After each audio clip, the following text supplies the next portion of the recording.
What's going on, everybody? Welcome, everyone. Welcome, chat, to a special bonus stream. And I probably am sounding a little weird to you at the moment, and I'm probably sounding a little far away and not like my usual, self. And that's because I am far away from the mic because I'm trying something new. I'm doing something new. I'm opening new vistas, chat. That's what I'm doing. But I hope everyone's doing well and is looking forward to Super Retro today. I am going to test out a actual in-person board game setup. I have something new set up that I've been planning on trying. And so I've got a new setup to actually show a board game, an actual honest-to-God board game in front of you as we speak, and see whether this is something that works well. And if so, then it's something that we will be able to do again. Obviously, I've done stuff like this before when I was using my portable rig. I've done this a couple of times, but this is the first time that I'm able to do it from this setup. And so I am excited. Yes. Basically, it's an overhead cam we're looking at, Geester. Yes, and I'll explain why I got this idea in a little bit. Oh, okay. It does sound pretty. All right. Well, good. I mean, I think that this actually works well enough that I can manage it, but we'll see. This is a whole new world for me, so I may have to make some adjustments. But in any case, before I get started, just a couple of reminders about ways to support us on this channel. If you haven't done so already, please follow us here. Please check out our YouTube with !arvtube, our Discord with !arvcord, our Twitter with !arvtweets. Website is arvaneleron.com. Financially, !arvshop will get you to the merchandise area where you can get stuff for Infinity and Beyond, Adventures of Middle-earth, and hopefully Esper Genesis stuff soon as well. Also, !arv Treon is the Patreon, currently sitting at 21 patrons, 183 per month, and I hope everyone who has not done so already is considering checking that out, because you can get some awesome, cool stuff, and you can also get some good stuff for the channel as well. So that really does make a difference and allows me to do cool stuff like what I'm about to try tonight. So mostly because I have my new cool camera and all that kind of stuff. So please consider supporting if you can. And of course, if you haven't done so already, which reminds me, I need to reset inspirations. I'll have to do that later. If you haven't done so already, please consider subscribing to the channel, because that is always appreciated too. Last, on the publishing side, Icarus, the IBPA Benjamin Franklin nominated Best Graphic Novel of 2021. Actually, 2020, sorry. It is at least a silver medalist. Hopefully it'll be a gold medalist. We will see what happens there in May. That's from Athos. And I am going to have some big news, by the way, regarding not only Athos, but regarding Greyshade, which we'll talk about in just a minute. Oh my goodness! Sub to this channel, of course. Thank you, Nordwolf. Hey, I want to say, by the way, first of all, I saw, Nordwolf, you were on yesterday with Rob's channel, and I know you've had to deal with internet stuff, and I think I have the transcoder. Usually I do now, but hopefully it makes it a little easier. But I do want to thank you, regardless, for being supportive, even when it's hard for you to watch live streams because of the ISP situation. So thank you for doing that. I just wanted to say that I appreciate the extra effort that you put in for that. Thank you so much for the resub as well. So Icarus at 480p. Okay, so it's more doable. Okay, cool. So is the deal with that. Library is Tales and Tomes from the Forbidden Library. My 5e adventure and sourcebook that I hope to God is actually going to freaking be out of customs. Please, God, soon, please. But at least it's available in digital right now, and you can get that over on Drive-Thru-RPG. And Greyshade KS. Now, I do want to make one comment about this, which is the Greyshade Kickstarter is going to be pushed back, but there is a big development there that is going to significantly help. One of the big problems that we've had with this has been that because we're doing this in the midst of a pandemic, and because there are delivery issues in terms of getting companies back up to speed, we're doing a board game as part of this, which is something that I have never been directly involved with before. And so all of this creates certain obstacles. And so one of the reasons we've been delaying is that when we launch, we want it to be awesome. Like, we want it to be as good as we know it can be. And we had some setbacks, obviously. Alligator Rally Entertainment, for example, had this awful, tragic loss of Brian Dalrymple, who was their art director, their co-founder, and just there was a lot there that Brian did. And so when Brian unexpectedly passed away, not only was that awful and tragic for his friends and family and everyone who knew him, it also really threw that company, which is not a big company, for a loop. Now, the company has since confirmed that they are still going to be doing Greyshade. They are still involved. but it's just one of those many things that you kind of have to navigate, and it's all something we wanted to make sure we got our ducks in a row. But I think we have now done that, and I am going to be very short order within the next week or so making a big announcement about how the Gray Shade Kickstarter is going to proceed. I am very happy with it, and I am going to share it with all of you soon. So that's going to be happening. Exactly. At least the Suez Canal is cleared now. Yeah, I know, right? That'll be the next thing. Anyway, so that's the deal with Gray Shade. More details at Gray Shade KS, exclamation point Gray Shade KS. And as always, exclamation point BLM, Black Lives Matter. Important to affirm and assert the significance and importance of Black lives. That continues to be hugely important. And exclamation point Help Now, which is the World Health Organization page on suicide prevention. Also super critical. So please make sure you reach out to others if you think they need help, and reach out to others if you need help. Really important to keep all of our lights on within this darkness. All right, so schedule-wise, tomorrow we have got Inkle's Sorcery 3 on the docket, and the same thing on Saturday. We got a big sorcery weekend coming up. But I wanted to try something different today, and I want to explain why. And to do that, I'm going to get rid of this. I'm going to get rid of this. And last but certainly not least, let me just make sure that I've got everything that I need to set up here. We've got that, and we've got that. Okay, and let me bring you over to this. Hello, everyone. Welcome to the studio. Welcome to Wind Coast Studio. So this is a different kind of setup, and the reason it's a different setup is because I am set up in a different way. And I am set up in a different way for a particular reason. So I today have spent the last couple of days trying to finalize details with this office in terms of getting all the books up. I have now done that. All the books are up. All my game books are up. All of the computer manuals, all of my academic books, all the academic journals, like everything is up and running. So it's all up there. And the only thing that is not yet up, the two things that are not up, is I haven't put CDs and DVDs up, so I have to do that. And of course I have to put up posters and stuff like that. But otherwise, pretty much everything is ready to go up here in this office. There are other things that are going to happen. We're going to be getting a ductless AC system up here so that I don't roast in July or have to put in this massive freaking air conditioner that weighs 100 pounds and is going to be like 700 decibels in my right ear if I plug it in. So that's one of the reasons that we're doing things this way, right? But so I was going through all of that. Other than that, though, basically, you know, we're closing in on being done. Then we have some stuff that we have to do, tweak here and there with the rest of the house. But with all of that said, it's a bit louder on your left ear. Yeah, well, that's probably because, actually, you know what? It shouldn't be.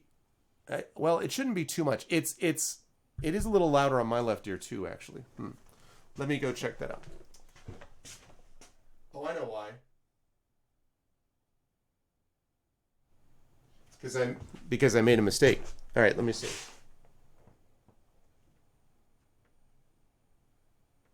Okay, let's see if that was any better. Test 1, 2, 3, 4, 5, 6. That might be more balanced now. Is that better? That should be more balanced, I think. Balanced better. Check 1, check 2. Check 1, check 2, 3, 4, 5, 6. Is that better? Okay. Yeah, I just hit the wrong thing on my mixer. Okay, so this is the deal, right? So I was setting everything up, and I was putting stuff away, and I came across some stuff about like solo stuff.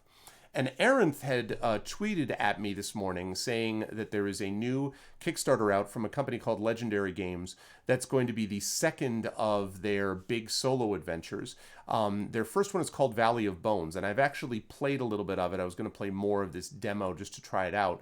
And they have a second one coming out under Kickstarter. He's like, oh, you should consider that. And I was like, yes, I should. And maybe I should let them know that we do stuff like this or whatever.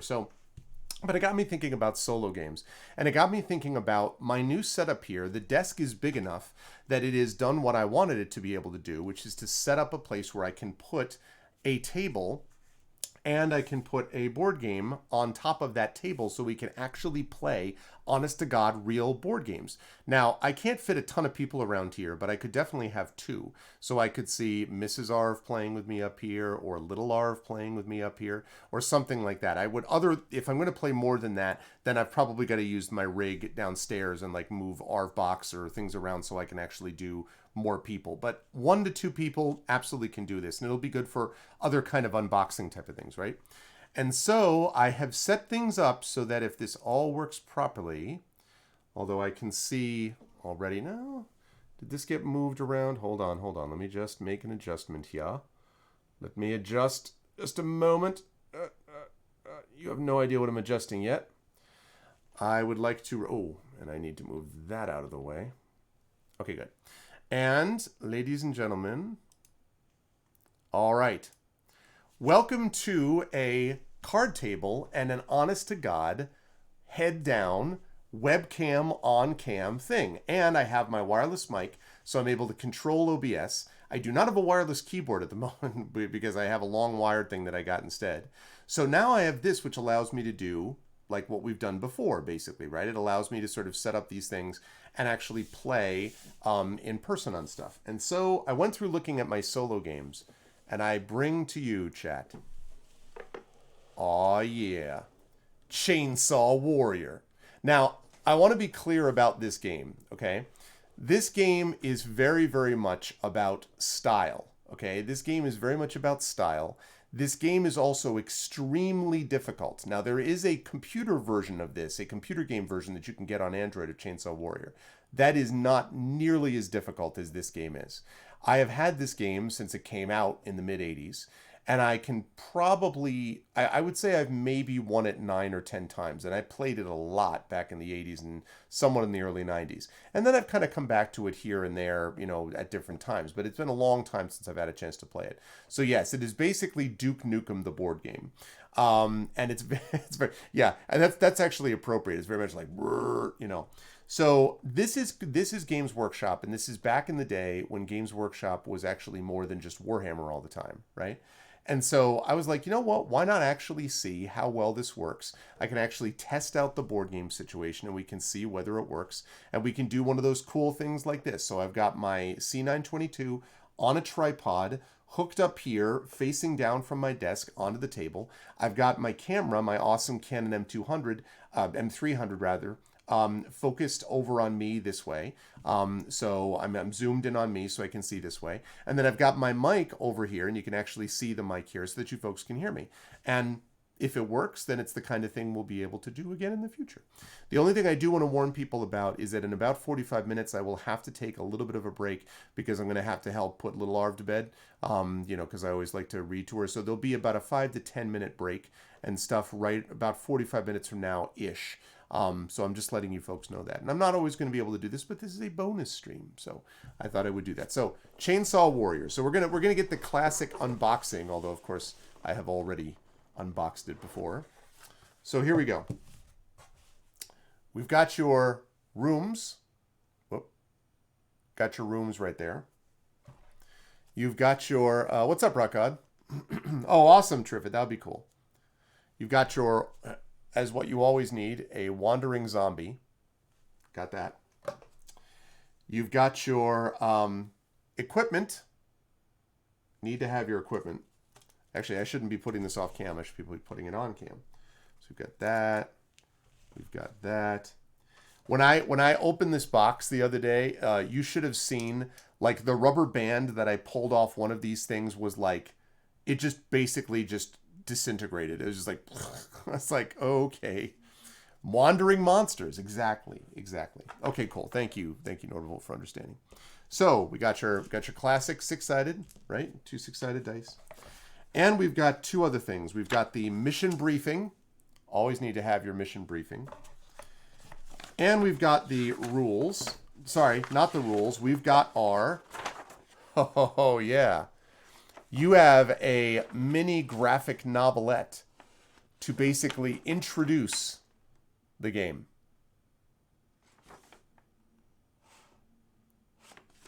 So you got that going on. This game came out in let's see what the...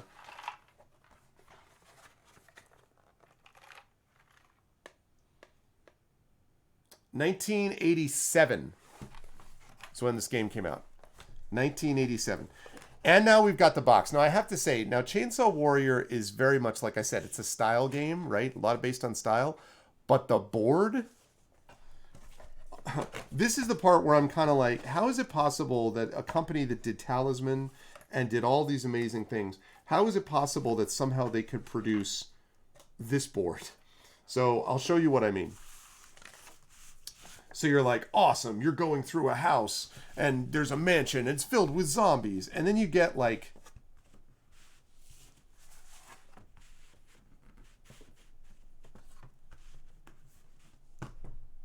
I mean, you know, like it's fine, but quite honestly, sorry, I need to fix this a little bit because it's off center. Okay. It's fine, but it's not. I mean, it's not really what you're looking for, I think. Also, I'm going to adjust. I'm going to drop my cam down a little bit, and we'll move that right down there. Okay. So this is not this is not what we're talking about. You know what I mean? Like, it's fine, it's okay, but it just looks like I'm looking at a spreadsheet, basically, right? As opposed to the actual kind of game. What's up, Crit Twitch? And hello everyone who came in.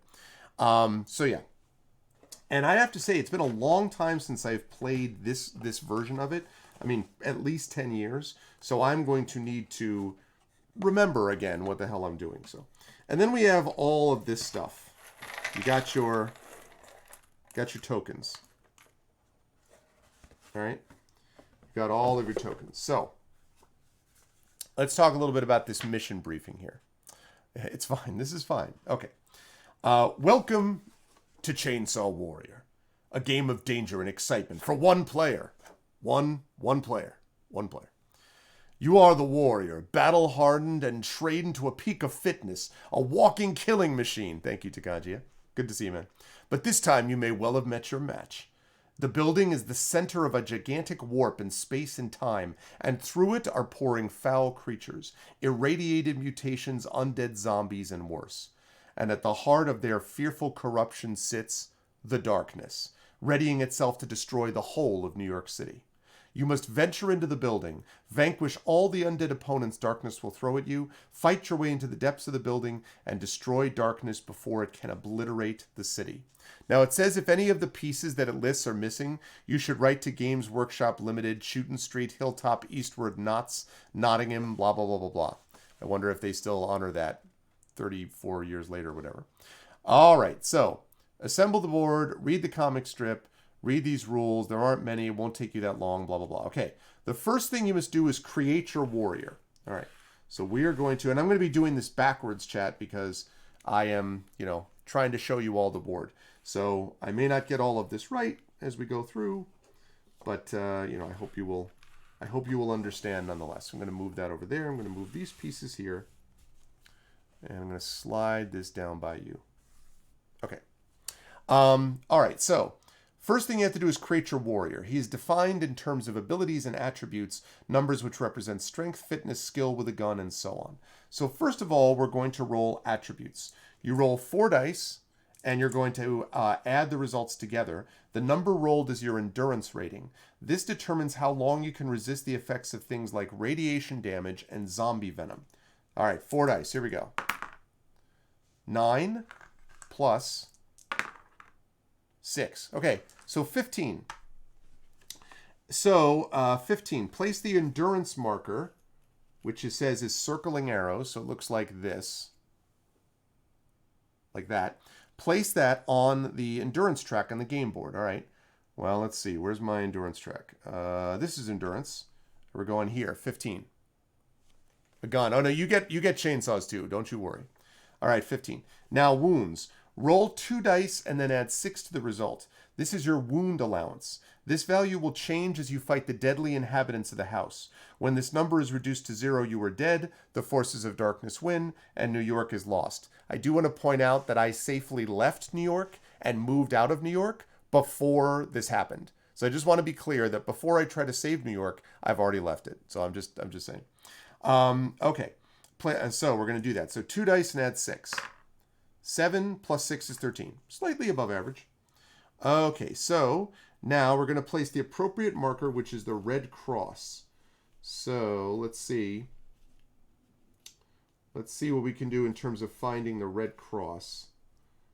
Oh, this is a piece of the... You probably can't see it. This is a piece of the disintegrated rubber band. Can I reach my... Yeah. Into the garbage it goes. Okay. All right, so we need red cross here. This is our red counter. This is our timer. But we need it. Where is it? Where is the precious? Okay. Cats, that's a particular, that's not the actual animal. That's something else. Okay. We've got the red, where's the red cross? That's what we need. Got a lightning bolt. We have everything here that you could want, except at the moment, a red cross. We don't have that yet.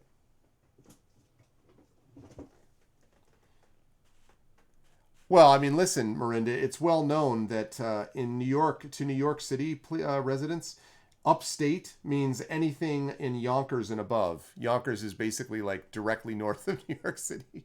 No. They just talk about New York City is what they're referring to. So. Okay, so we're going to put this one. So here's your red cross, right? We're going to put this one on the wound counter, which is here. And we got, what did I say? A 13, right? So we're going to put that here. Okay. Even when your injuries are healed by using the first aid kit or the med kit, your wound allowance can never exceed this initial total. Okay. Now, you know what I'm saying, Mrs. Dunsel, right? You can confirm. Okay, now hand-to-hand. So we're going to roll one die. This is to see how good we are at hand-to-hand combat. So let's see. We are... Okay, I'm going to roll that again because that hit the cards. It has to be on the board. All right. 5 plus 6. So we are 11 in hand-to-hand. So we're going to place the hand-to-hand marker to find what that actually is. The hand-to-hand marker. I mean, like, and honestly, to be fair, look at this dude and tell me that he wouldn't be good in hand-to-hand. Look at that guy. I mean, that guy is quite obviously, I mean, of course he's good in hand-to-hand.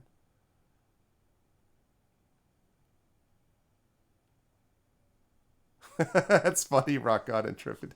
That's funny. Well, for sure, Nordwolf. Yeah, you live way, way up there. I think you pass the level, like you get to a certain point where you're just like, there's upstate and then there's Canada, right? I feel like at a certain point, once you get to Buffalo, a lot of New York City residents are just kind of like, somewhere in Canada. All right, so hand-to-hand, here we go. Hand-to-hand looks like this. All right, so we're going to put hand-to-hand is 11, and we're going to put that here, okay? Lovely. Now, reflexes. We roll one die and add 5 to find our reflex rating. This shows how fast you are at reacting suddenly and favorably to unexpected events. Reflexes can never fall below 6. 2. All right, our reflexes are All right, 7. All right, that's the lightning bolt. Okay, so 7. And then we've got marksmanship. Roll one die and look up the result on this table. Okay, we want to roll a higher number for marksmanship. Nordwolf. Come catch some. 2. That is not great. 2 means that I have a -1 marksmanship. That's not good, chat. That is definitely not great. All right, -1 for marksmanship. I guess we're not going to shoot at things. We're just going to try to hit them hand-to-hand, I think. We know what we are. Okay, number affects your chances of hitting your target with a gun or other ranged weapon. Okay, now we know how physically strong and healthy you are. You also have a skill in which you've trained especially hard. This skill may raise an attribute above that normally possible or allow special abilities not available to anyone else. To find out which skill your character has, roll one die and look up the result. 4. Strength. Hell yeah, strength. Add 1 to your hand-to-hand rating. Holy crap. Okay, so we literally just punch. We are the Terminator. We just punch things in the face. That's what we do. We do not, if we see things at range, we're just like, no, it is time to fisticuffs. And we make that into a verb. It's not a noun. We actually fisticuffs things at that point. Okay. Wonderful. Once you've defined the characteristics of your warrior, there are a few more counters to be placed on the board. These are placed as follows. First of all, the time marker, which looks like something out of 24. This thing that doot, doot, doot, doot, right? So we're going to put that on the time marker, and I think That is, I believe that goes here. That's the 0 box of the time track. Okay. Once you enter the building, this starts ticking off, and you only have an hour to complete the mission. So if this ever gets to here, game over. I guess, sure, Triffid, why not, right? Okay, now place the radiation marker, which is, of course, the radiation symbol. Right there, in the 0 box of the endurance track. Okay, so that's here. As you're exposed to more and more radiation, this marker moves further along the track. If it reaches your endurance marker, you have succumbed to radiation poisoning and the game is lost. Get ready to hearing the term "the game is lost" a lot, because there's a lot of ways to lose the game. I mean, like, a lot of ways to lose it, right? Okay, now we have the venom marker, which is the skull.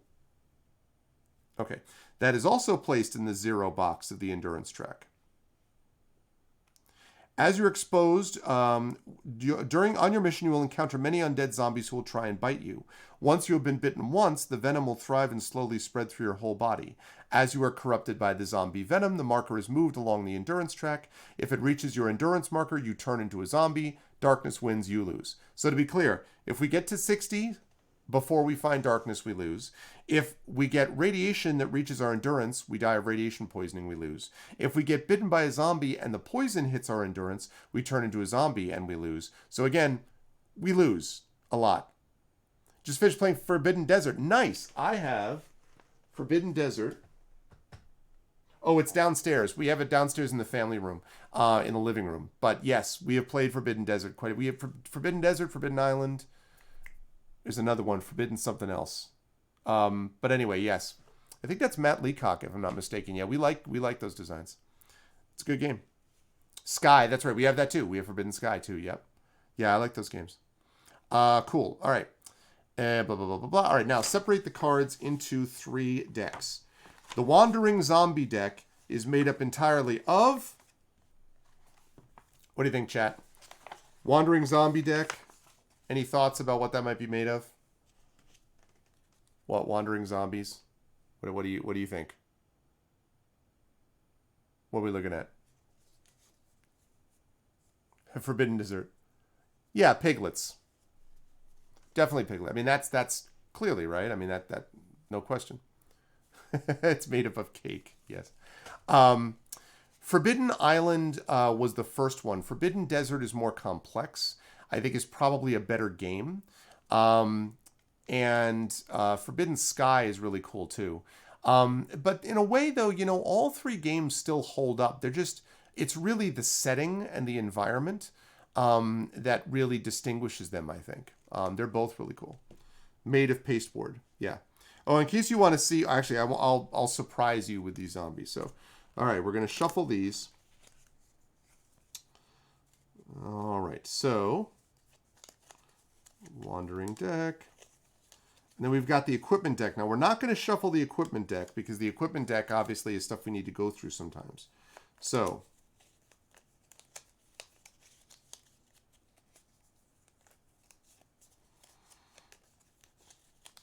oh, you do shuffle equipment, I just noticed. Wow. Okay, so here's the Wandering Zombie deck. Now we've got the house deck. Now, this is the deck that literally makes up the mansion. And there are 5... the mansion, by the way, is in New York City, and it's the source of this darkness which threatens to consume all of New York in it, right? So the thing about this is that there are 5 different kinds of things. Room, which looks like that. Okay. A corridor, looks like that. We've got us a, what do we have here? Elevator. Got that. We've got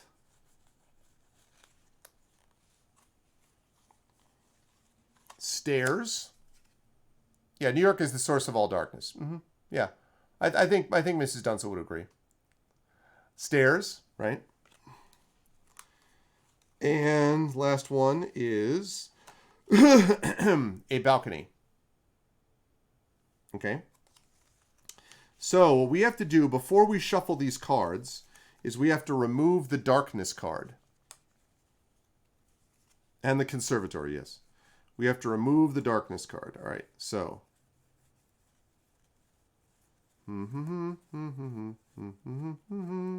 Where is the darkness card? Find me the darkness card. I need the darkness card.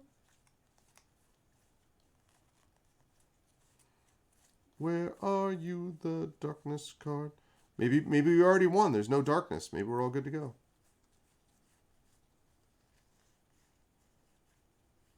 There we go.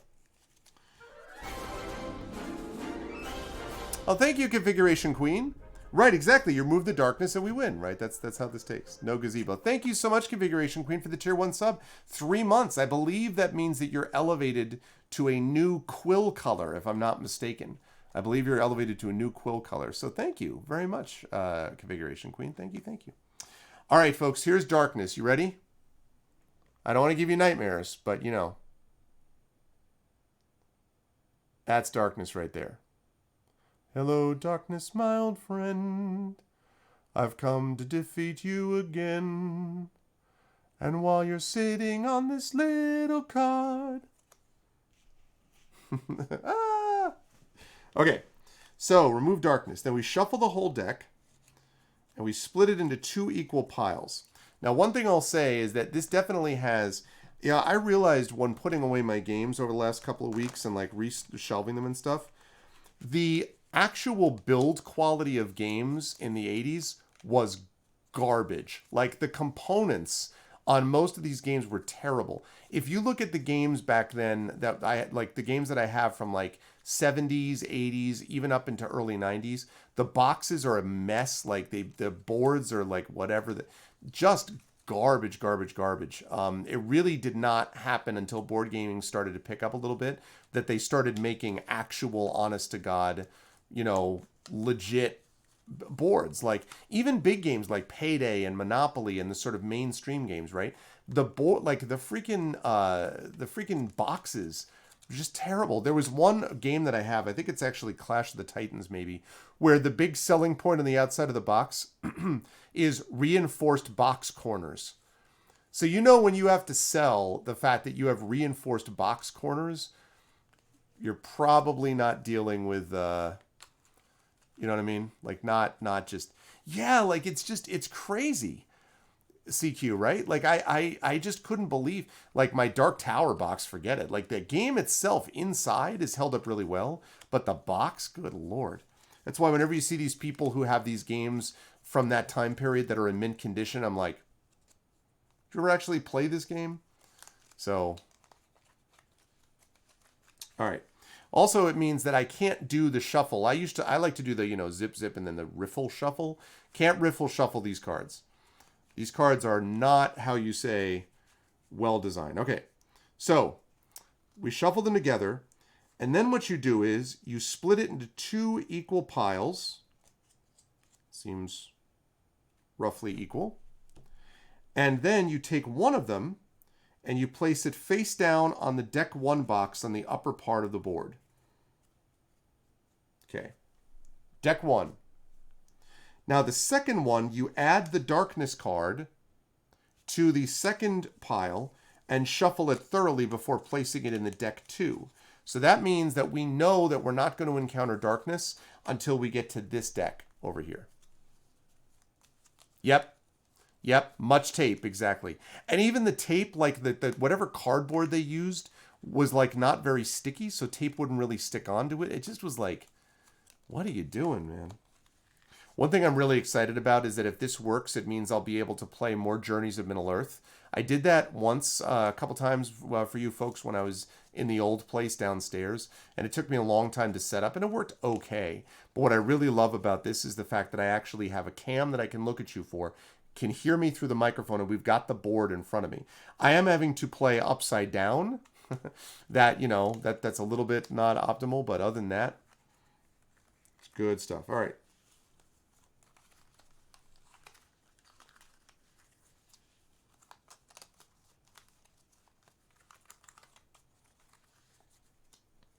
Okay, now we place this in deck 2. Deck 2. Okay. All that remains now is we have to kit ourselves out. So we have to collect our equipment and weapons. So we take all the equipment cards. We got clothing. We've got hand-to-hand weapons. We've got heavy weapons.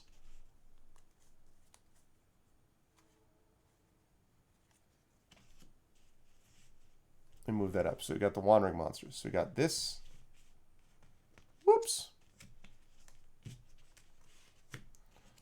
Hand-to-hand. Heavy weapon. Yeah, I know, right? Well, hopefully not. The cards won't be read by upside down, at least not initially. Then we've got devices. And of course, we've also got guns. We also have this special weapon, which is a laser lance. And it actually tells you to remove this and then shuffle each of these piles and place them face down. So we're going to shuffle the clothing.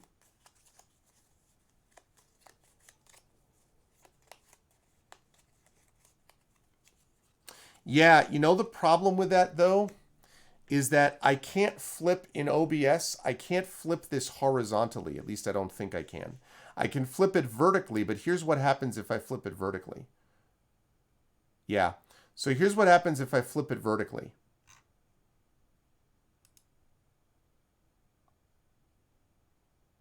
Oh, wait a minute.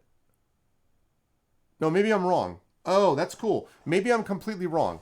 Let me see. Because what I did last night when I was thinking about doing this is I tried it, but then I thought it was mirrored. And obviously that's no good. Maybe I can. Maybe you're a genius, Rock God. Maybe I'm amazed at the way. Okay, let's see. No, see? It is mirrored. You see what I mean? It is mirrored. So what I need to be able to do is flip it horizontally, and I can't do that. It's grayed out for me on OBS. I don't know why. So that's the problem with that. So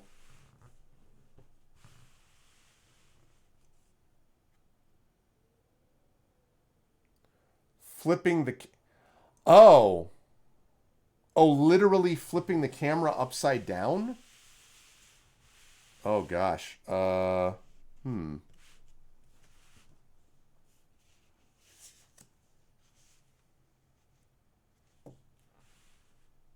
Well, I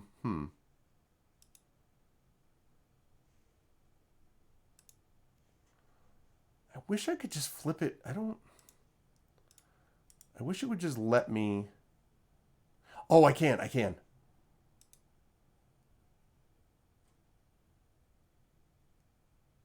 Did that help? Did that do anything?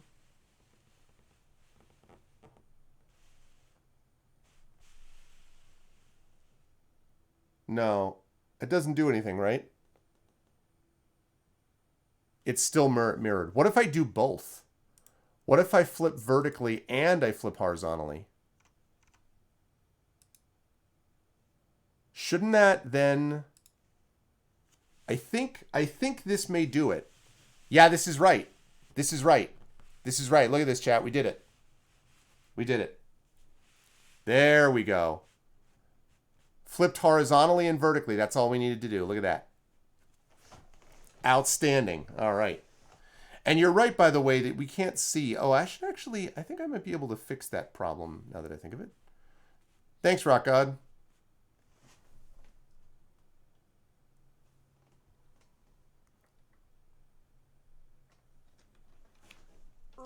Sorry.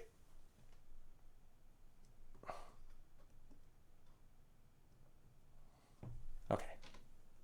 All right, so let's see. Let me actually see whether or not that works. Let me see if I can figure out a way to.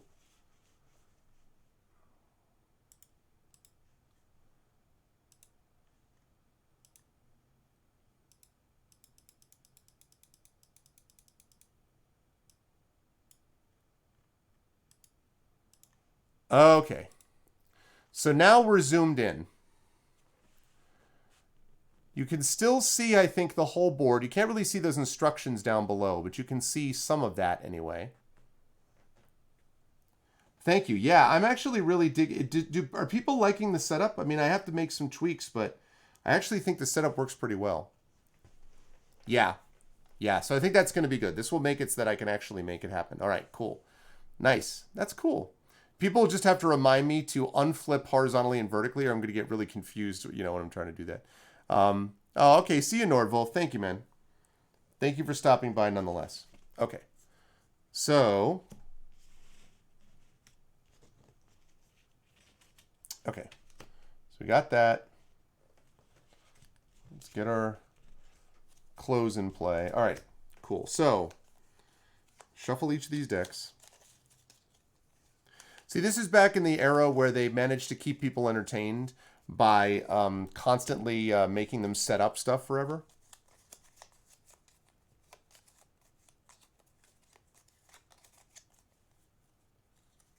That's how that worked. All right. Heavy weapons. There's only 3 of them. Devices.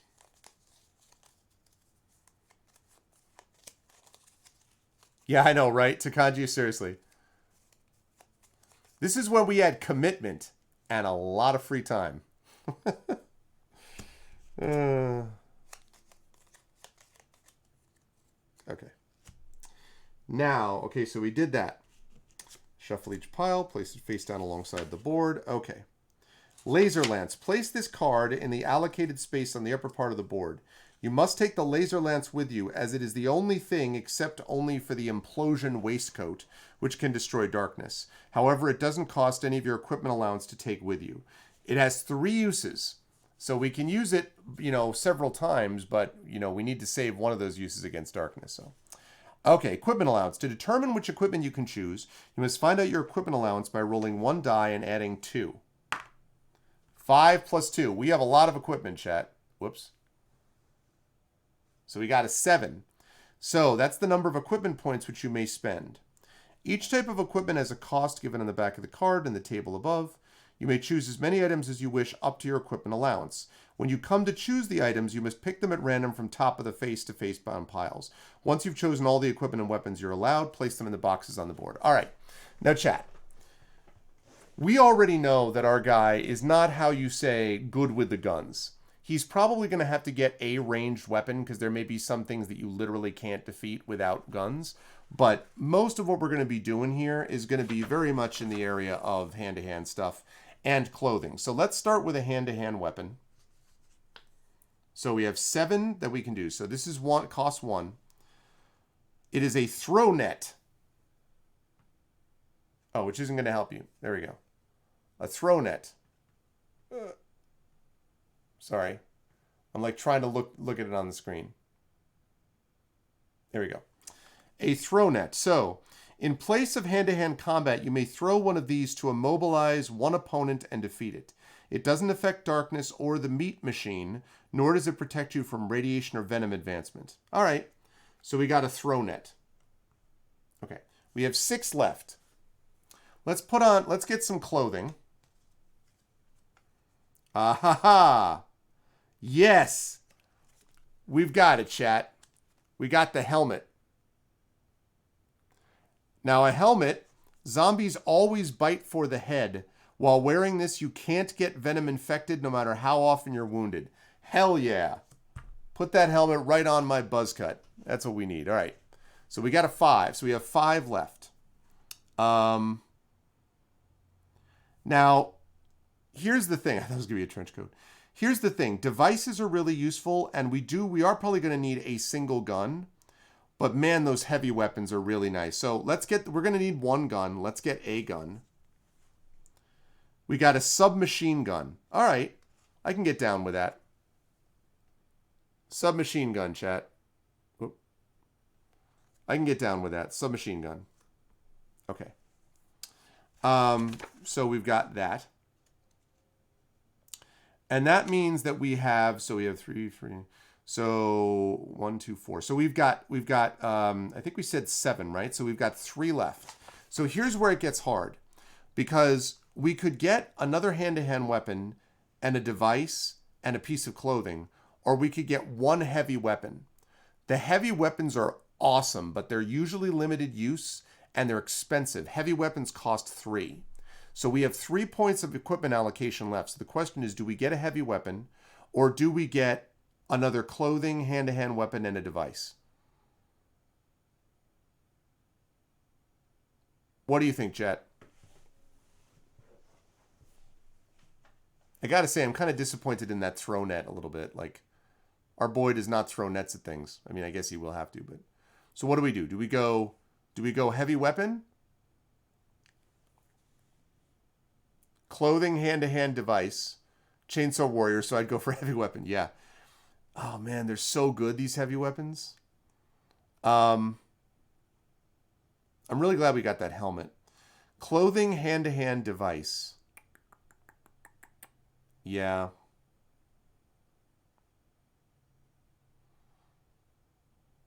Yeah. All right, let's do it. Let's go with clothing first. Steel gloves gives you a +1 to your hand-to-hand rating. Like I need another one. Good gravy. I have a 13 in hand-to-hand now. Heavy weapon's the only answer. When fighting a rat pack, you only take 1 wound while wearing these gloves. All right. Listen, I mean... All right.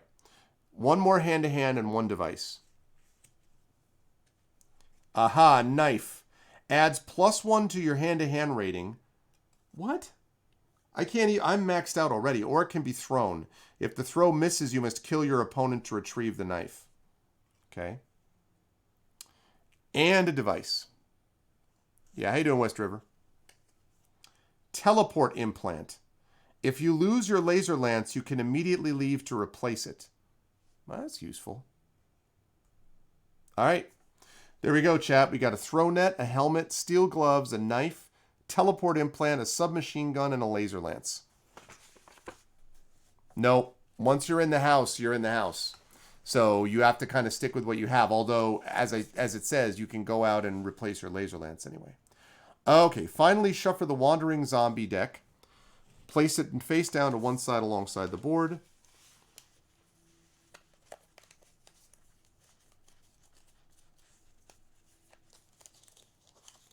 All right, now you're fully trained and equipped. You must enter the house and defeat Darkness's deathless minions. The future of New York is in our hands, chat.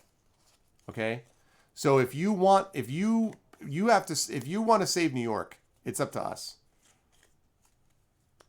All right? The cavalry is not coming. It's up to us to stop New York. We must not escape from New York, but save it. All right. Let's do it up. So here we go. House cards take precedence over the rules. Equipment cards take precedence over house cards. All right, sequences of play. Time phase. So first, you move the time marker 1 slot, 30 seconds, along the time track, which shows that 30 seconds have passed during the exploration phase. When the timer reaches 30 minutes, night falls, and you must reduce your hand-to-hand by 1 point. When the timer reaches 60 minutes, you're out of time, and darkness is 1. All right, exploration phase. Turn over the first face-down card of the current pile. Deck 1 is always used first. When it runs out, you go to deck 2. So, empty. Empty is good. No room. That's good. Okay. So, all right, blah, blah, blah, blah. So, it is empty. When it is empty, we have to do something, I think. Show me the thing.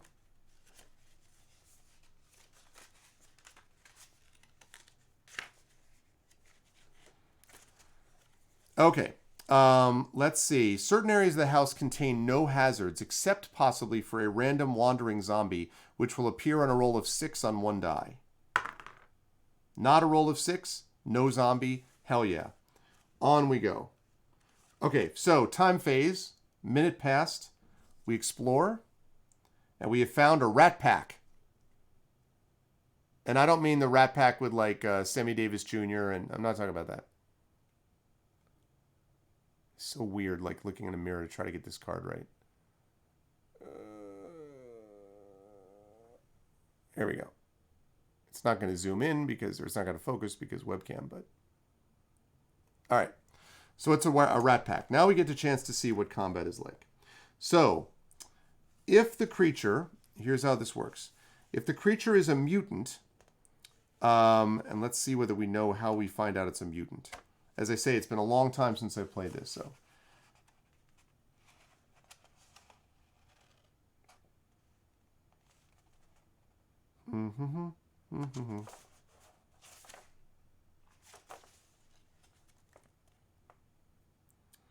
Okay, if the creature is a mutant. I don't think it is a mutant, actually. It's just a rat pack. So, okay, blah, blah, blah, blah. If the creature is a zombie and you're already venom infected, okay, it's not a zombie. Do we want to shoot the creature or do we want to skip 2 sections? We're not going to shoot the creature. That's not how this works. We don't shoot creatures. It's hand-to-hand. All right, so we're going to skip to step 6. So we roll 2 dice and we add the score to the creature's hand-to-hand number. So its number is 6. So we're going to roll 2 dice. We get 3. So 6 and 6 is 12. That's its score. Okay. Now we roll 2 dice and add the result to our hand-to-hand score. We have a 13 to begin with our hand-to-hand score. We ended up a 17 over the 12. He is very much defeated. Okay. So if you score higher, you go to the 8. As long as the creature is not darkness, you have killed it. The turn ends. Continue play as usual. Thank you very much for the... Hey, what's up, J-Rab? The number of this beast is 6. Thank you so much, J-Rab. What's up, man? 34 months. The Prime resub. Thanks, dude. Thank you so much. I hope you're doing well, Jay. It's been a little while. Good to see you, man. Okay, we defeated the Rat Pack. So on we go, chat. 1 minute 30. A trap. Dun dun dun. Admiral Akbar appears. Okay. Locked door. Unless you have a lockpick, which we do not, you must smash the door with a weapon or find another route by reshuffling 5 cards from the discard back into the current deck. Okay, well, we do not want to reshuffle 5 cards. So, if it is a locked door,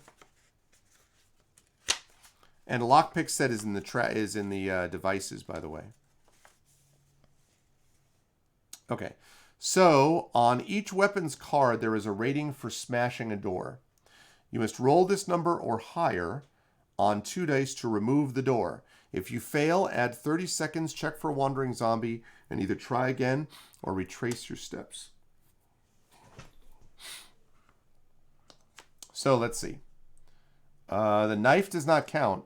So basically, it's either the laser lance, which we don't want to use, or it's going to be smash it with your net. Yeah, I'm going to use my submachine gun. So the submachine gun, doors is 6. So that means we're actually going to shoot at it. So we're going to roll this number higher on 2 dice.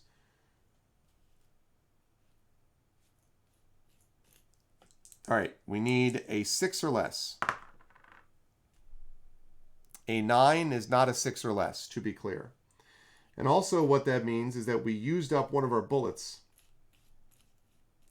That's not so great. So let me find the number I need.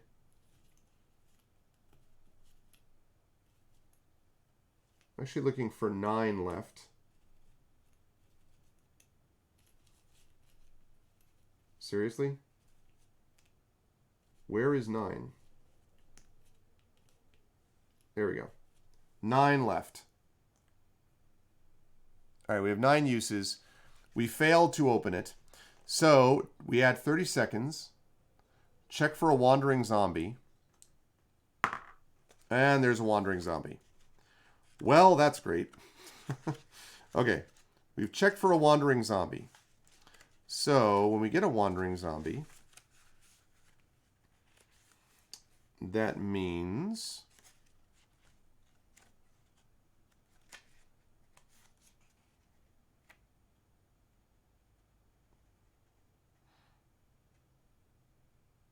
okay, flip over the first card on the face down wandering zombie pack. All right, here we go. Wandering zombie.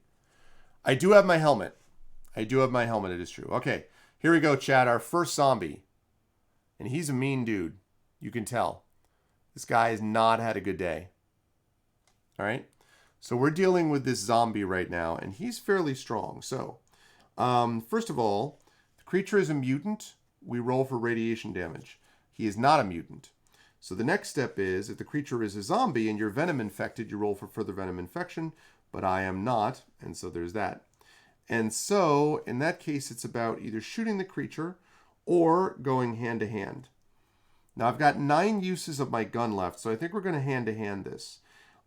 So, we're going to roll 2 dice and add his hand to hand rating. Now, he has a high rating. He has an 11, which is almost as good as me, which is not so hot. Oh! Especially with an 11. Okay, he has a 22. That's bad. We need a 9 to tie. 7, we didn't get it. All right, so let's see. That means that if you score lower, then we go over there. You've been wounded. Move the wound marker 1 space along the wound track.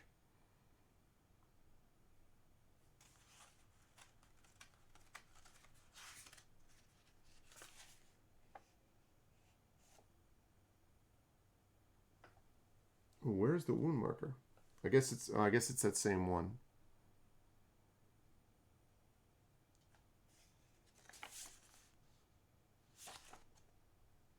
Okay. So we did that. So we got hit. All right. So now I need to roll 2 dice and consult the extra wound table following its instructions. 7. A 7 says, no extra effects, but may not try to escape next round. Okay. All right. Fortunately, we don't have to worry about venom infection because of the helmet. So, all right. We got wounded. That's not good. We're going to try him again. Hand to hand. 6. Okay, so 17. That's much better. We just need a 4 to tie or a 5 to beat. We got a 7. This time we beat him. This guy is killed.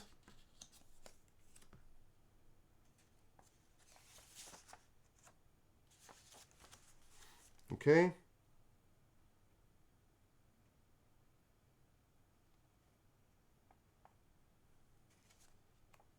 Okay, oh, hold on 1 second here.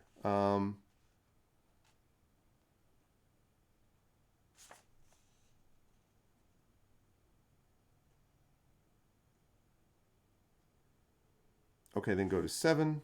Right, we did that. You may now try to get off a lucky shot by going to 10. No, I didn't want to go for a lucky shot. Okay, I forgot I had to add 30 seconds. So 2 minutes 30. We've done this, and so now we're going on to continue our exploration. That was not such a cool fight, but we did beat him in the second round. So, all right, here we go. 3 minutes past balcony. We have another zombie. This guy's a lot easier. Also a lot stupider looking. So the time has come. We're going to go hand to hand on this guy. His score is a 13, which is a tie with my score, which means he's not going to win, and he doesn't. All right. 30 more seconds. On we go. Empty. Wandering zombie appears on a roll of 6. Did not appear, so we keep going. 4 minutes. Trap. Wire. Unless you have wire cutters, roll 1 die and move the time track that many boxes. You will lose between 30 seconds and 3 minutes, and you have to test for a wandering zombie every 30 seconds.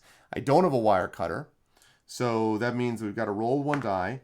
6. Really? So we have to move the time track, so we lost 3 minutes. 1, 2, 3, 4, 5, 6. No, that's not right. I did that too much. 1, 2, 3, 4, 5, 6. Okay. So we ended up losing 3 minutes, and we need to roll for a wandering zombie every 30 seconds. So I need to roll 6 times for wandering zombie. No zombie. Zombie. There you go. Damn it. And it's one of these big dudes. Oh my gosh. We still have the advantage on him. I guess I could try to throw the knife at him. I'm trying to save the submachine gun. But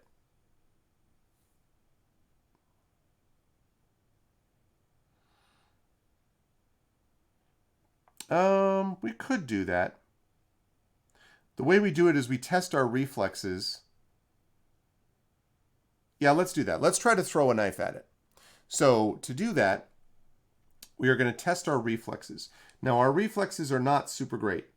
We have a 7, which is not amazing. Actually, no, 7, it's okay. It's not great, but it's okay. All right, so we have to roll 2 dice and compare it to our reflexes score. We got an 8. It's too high. That means that the creature jumps us and we have to engage in hand-to-hand combat. All right, fine. Hand-to-hand combat time.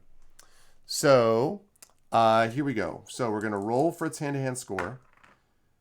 8 plus 11 is 19. That's pretty good for it. We need to get a 6 to tie and a 7 to beat. We got a double 6 annihilated. We obliterated it to the next century. Good stuff. All right. And then we have 3 more wandering zombie moves before we get out of this wire. Okay, so we encountered 1 wandering zombie. Could be worse, but losing 3 minutes is not good. Okay, 30 more seconds. On we go. All right, mines.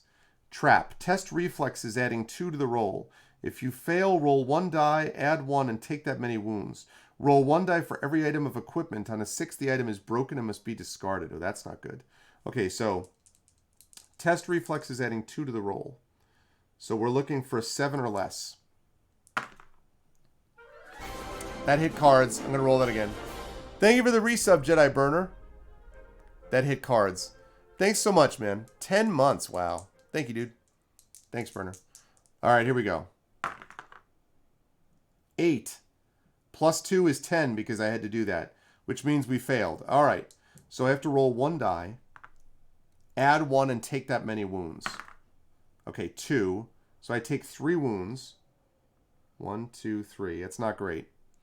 But what's worse is the equipment. All right, here we go, chat. All right, so was the net destroyed? On a 6, the item is destroyed. Was the net destroyed? The net was destroyed. Great. Lovely. Was the helmet destroyed? No, the helmet was not. Were the gloves destroyed? The gloves were not. Was the knife destroyed? The knife was not. Was the teleport implant destroyed? It was not. Was the gun destroyed? It was not. Was the laser lance destroyed? It was not. Okay, so we lost the throw net. That's not that big a deal because, I don't know. I don't know about using nets anyway. Nothing but net was destroyed. Exactly. Burner, this is Chainsaw Warrior, the classic 1980s solo, very brutally difficult game. All right. So on we go. That sucked. All right. 8 minutes. Stairs. Clear. Wandering zombie appears on a 6.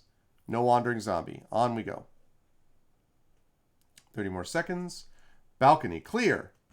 Wandering zombie appears on a 6. No wandering zombie. Okay. Dump. Take any one device card or a refill or spare clip for one item you already have. Ooh, okay. So a spare clip is, in terms of ammunition,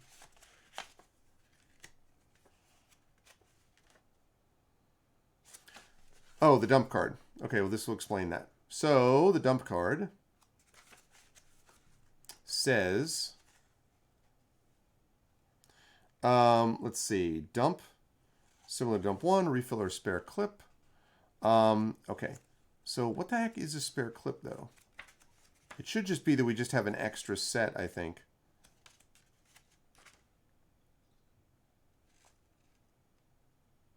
Well, okay, so you can do this. You can do this fresh. All right.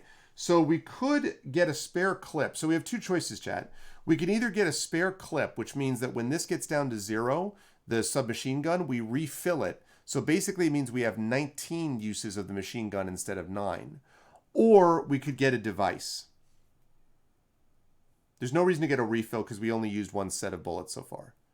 So we're playing Chainsaw Warrior. So what do you think, chat? Should I get a spare clip for this gun or should I get a device?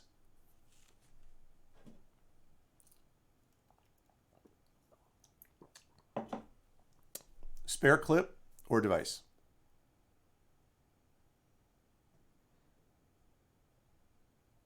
Device, you think? Watch, it's going to be wire cutters, right? All right, I'm going to go with Triffid here. Oh, absolutely, Burner, for sure. They're getting more popular. This was unusual for its time, actually. Here we go, device. A heat detector. With this heat detector, you don't have to test reflexes to shoot rats or chaos agents, and the lunatic card is simply discarded without effect. All right, cool. All right, we have a heat detector. Good stuff. Yeah, I thought about that, but the thing is, though, Jay, our character is brute strength strong. Like, we have a ridiculous hand-to-hand rating, and his reflex and his gun is his marksmanship isn't so hot. So, in a way, this plays to our strength. All right. On we go. Corridor. Zombie. A difficult zombie as well. So we've got an 11 here. So, don't have a throw net anymore. Don't have to test reflex. Okay, that doesn't apply. All right, let's hand-to-hand this dude. Actually, you know what? I'll throw my knife first because that's almost like a free throw. So if I roll an 8, I have to test reflexes first, I guess. So I test my reflexes. If we get the thing off, then it means I can throw a knife at him. So I need, my reflexes is 7, so we need a 7 or less. And we got it. We got a 7, exactly. So we can throw. So now we're going to throw something at it.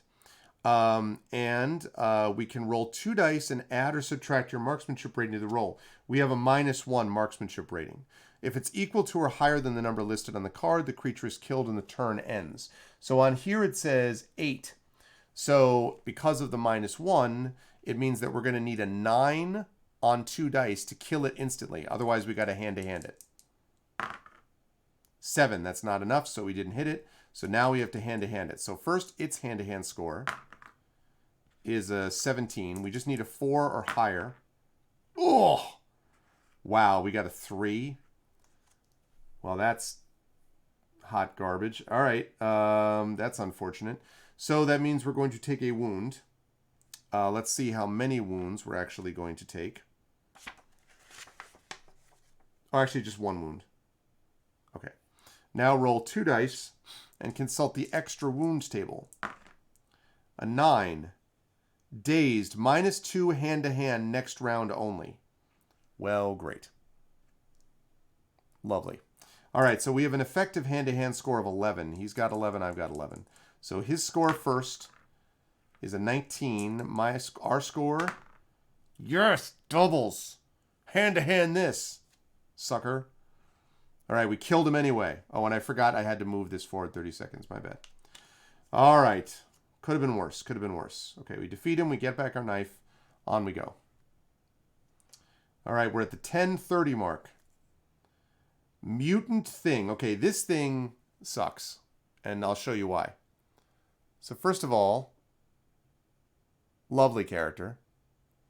And you can see that it's got this radiation symbol.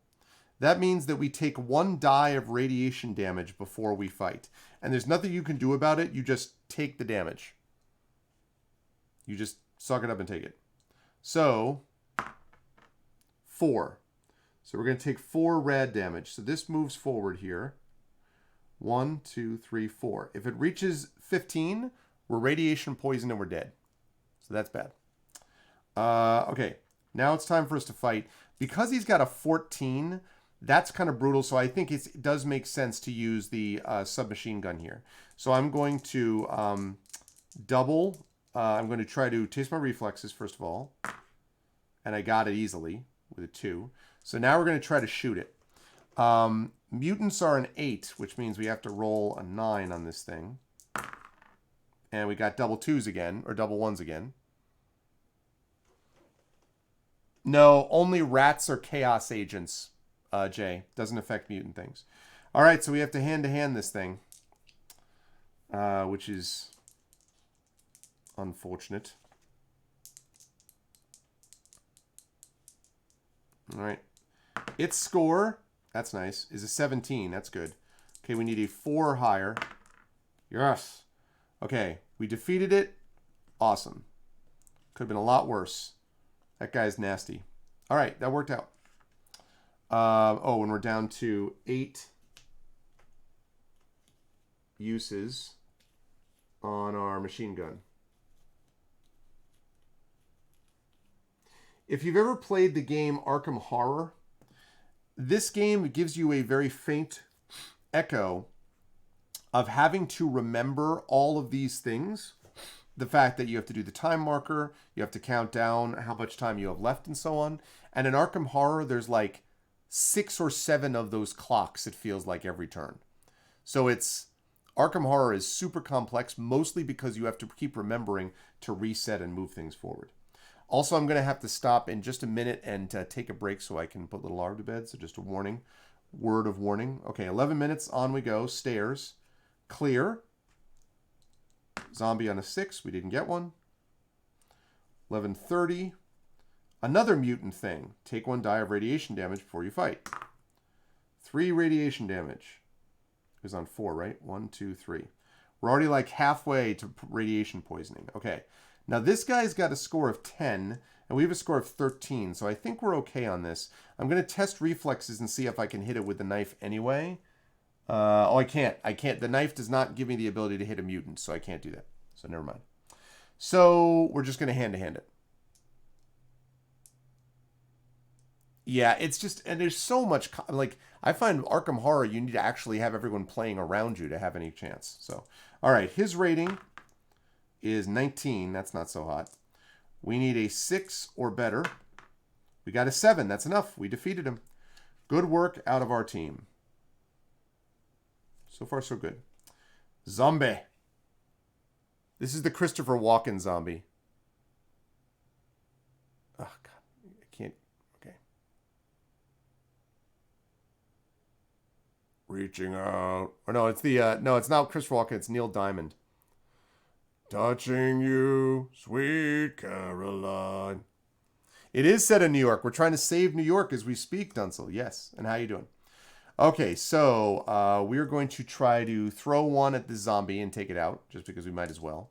So, and the reason I'm able to do that, by the way, chat, is because when you throw, as long as you have this, you have an extra hand-to-hand rating, but we were already maxed at 13. So having the knife, you can't go to 14. Now, when we get to nighttime and we lose a hand-to-hand, I'm going to stop throwing the knife because we want to actually have that knife being used to keep our hand-to-hand rating pinned at 13. So, I'm a crepe. I'm a weirdo. What the hell am I doing here? I do not belong here. Oh, man. That's good stuff, Shadow. All right. Hand-to-hand time, people. Do I want to? I mean, you know what? It's such a weak zombie that I think it's worth hand-to-handing. And, of course, he gets doubles. Even with his doubles, he only ties us, though. So there was no reason not to do it that way. So it worked out. Okay. Lovely. All right, I'm going to explore one more room, and then I got to go put little R to bed. And then I will come back, and we will continue. 12 minutes, 30 seconds. It is empty. No wandering monster. I'm going to go till we have one more encounter, actually. 13 corridor. Zombie. All right. So we have zombie, which has a rating of 8. So again, I'm going to throw the knife at it. Might as well. First, I have to test reflexes. I did successfully test reflexes, so now I can try to throw and hit it. And to do that, I'm going to need to have an 8. But because I have a marksmanship of -1, effectively I need a 9. So I need a 9 to kill this thing. Close, I got an 8, but not enough. So now I have to fight it hand-to-hand. That's fine. It's pretty weak. 8 plus 5 is 13. It can't defeat us. Awesome. So we're good. Having that helmet to keep us from getting venom infected by these zombies is really helping. Okay. All right. So now I'm going to put this on pause, and I'm going to go put little Arv to bed. So I may be gone for about 5 to 10 minutes. I think Triffid is maybe going to be doing a Mad Lib with you folks while I'm gone. When I get back, we're going to continue. Now, right now, our status is that we're doing, the time is The time is okay. Could be better, but it's okay. We're doing okay in equipment. We're doing okay on ammo usage. My big concern right now is, first of all, we need to speed up our exploration. My big concern right now is this number. This radiation number is bad. Right now we have a 7 rad number and we've only got 15 endurance. So if we get another 8 points of radiation damage, we die from radiation poisoning. So that's going to be a problem. Um, it's going to be crazy. So I'm going to go do that. And I forgot to fire up some of the Greenforge music. Sorry about that, chat. We'll fire up some music when I get back. But in the meantime, I'm going to head over to break. And yeah, so stick around. And I'm really having fun with this. I hope you folks are too, playing our real life, honest to God board game setup, which I'm going to be able to use from now on. So live and in person and living color from Wind Coast Studios.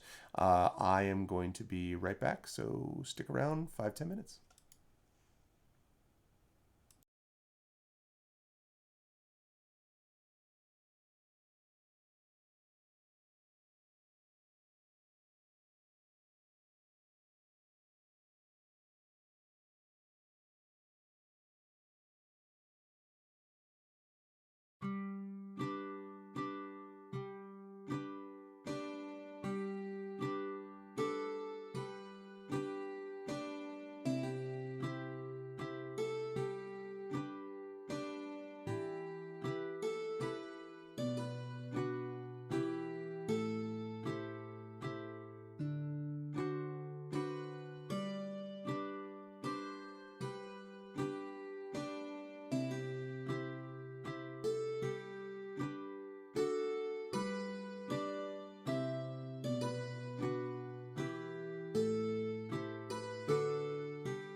So, that was kind of a bust because...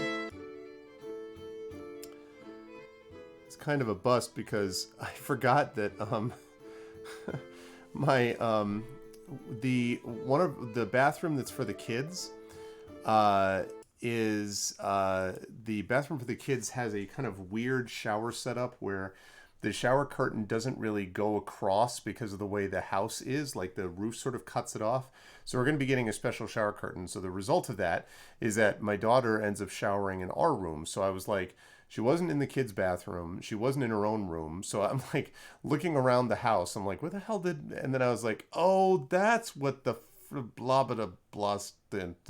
So anyway, when she gets out, I'll probably have to leave one more time. I'm not going to... And I'm just going to be like, okay, yeah, love you, sleep well, pleasant dreams. And then that'll be that. But anyway, I'm letting you folks know. So I was gone for the right amount of time. You said, is that the case? I was gone for the right amount of time. What's up, live suing? Okay, so what was the what did the Mad Lib, did you do it? I saw you were collecting words. Did you finish it or no? Okay.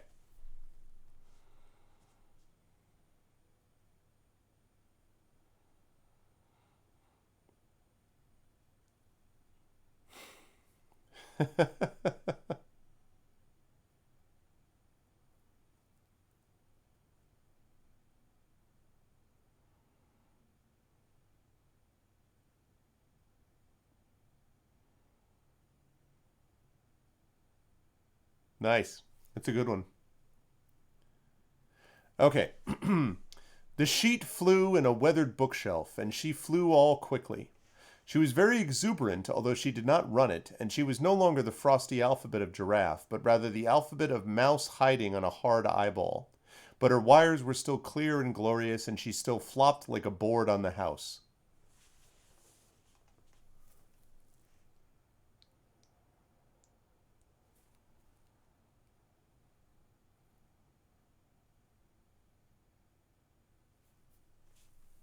So Dunsel suggests it might be Alice in Wonderland.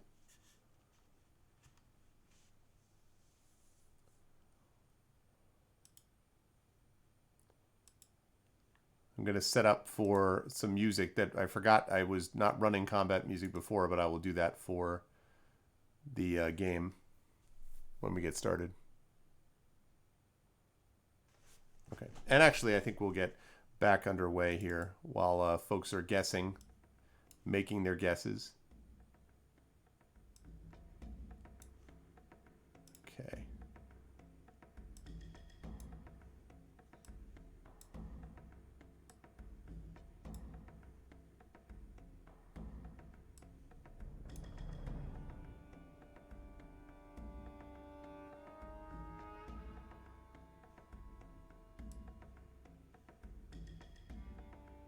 Okay, sounds good. Yeah, I like these Mad Libs. I used to, one of my old mods, Demiser, who has not been on for a long time, used to do this thing where he would run like a choose your own adventure when I was on a break. So I love these little Mad Libs. These are kind of cute. I think these are fun. Okay, let's get back to it, chat. So, when we left our hero, Chainsaw Warrior Man was here. We are at 13 minutes. We have 47 minutes left to save New York. We have got a helmet, a knife, steel gloves, a teleport implant in case we lose our laser lance, and we've got a heat detector. We also have a submachine gun with 8 uses left.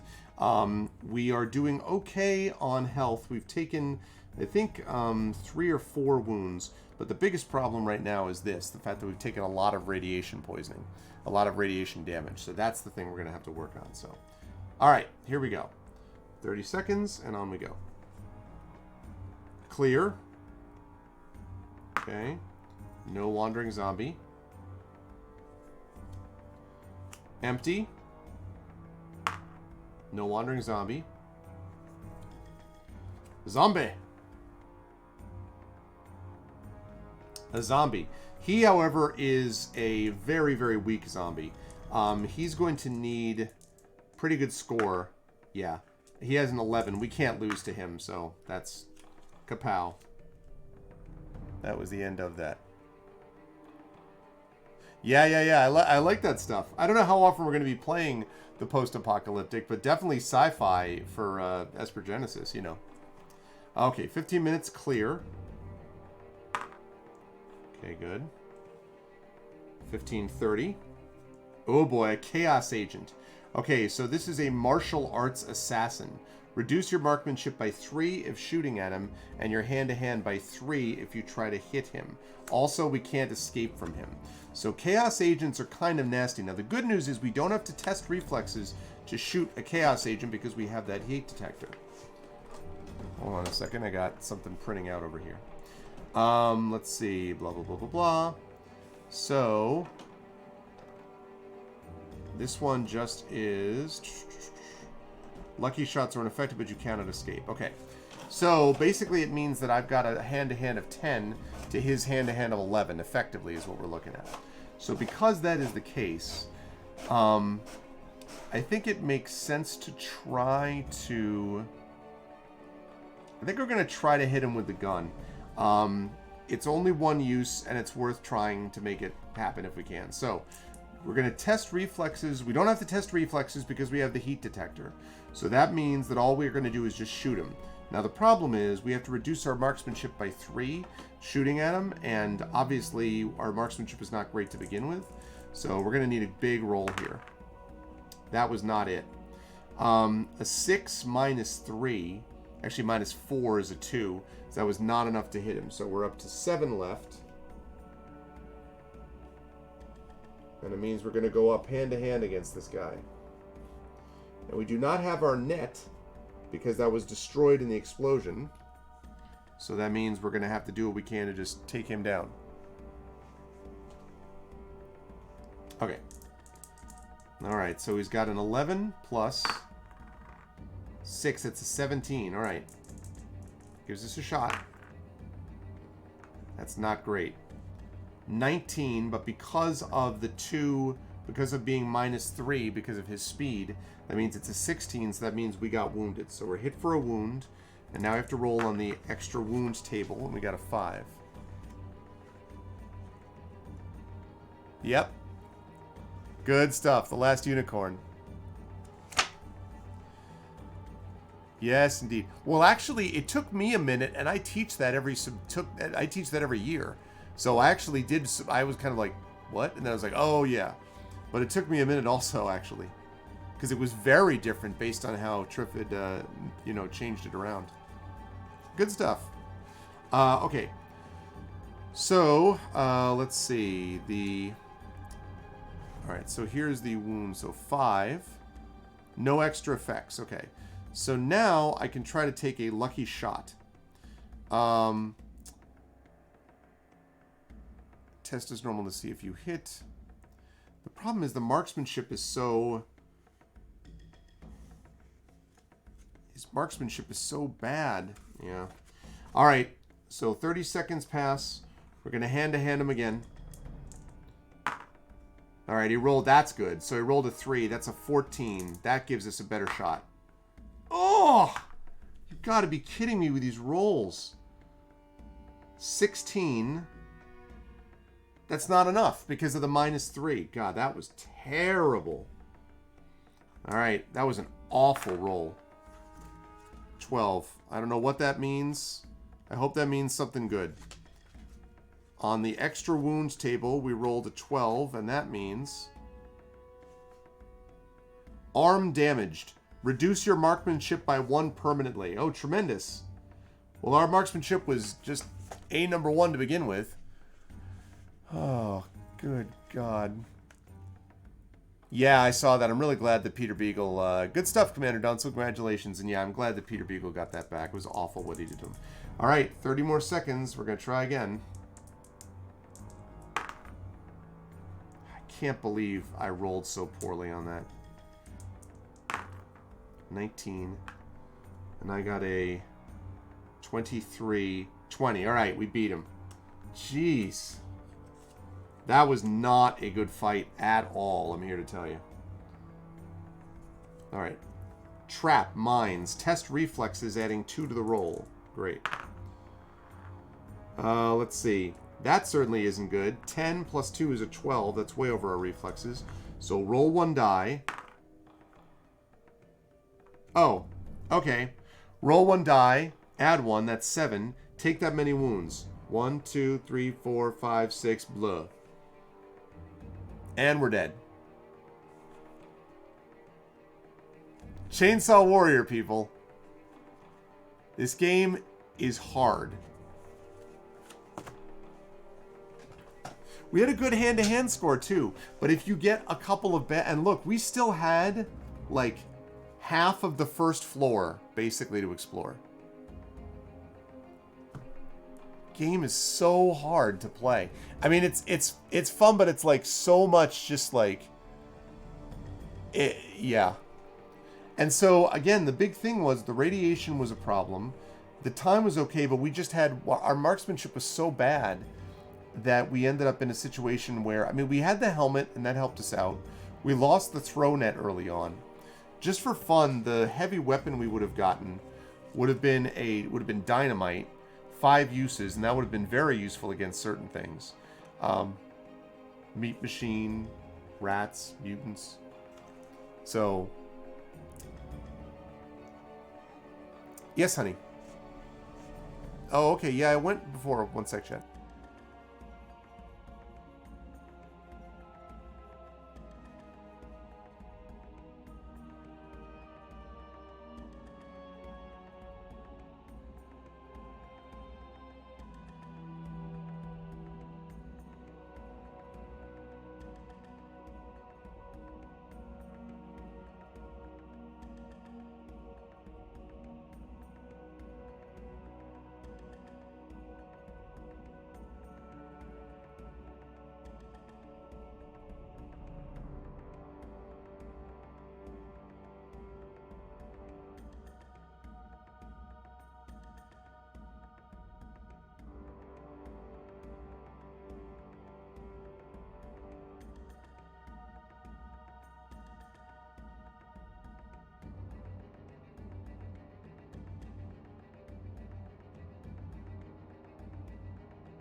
Okay.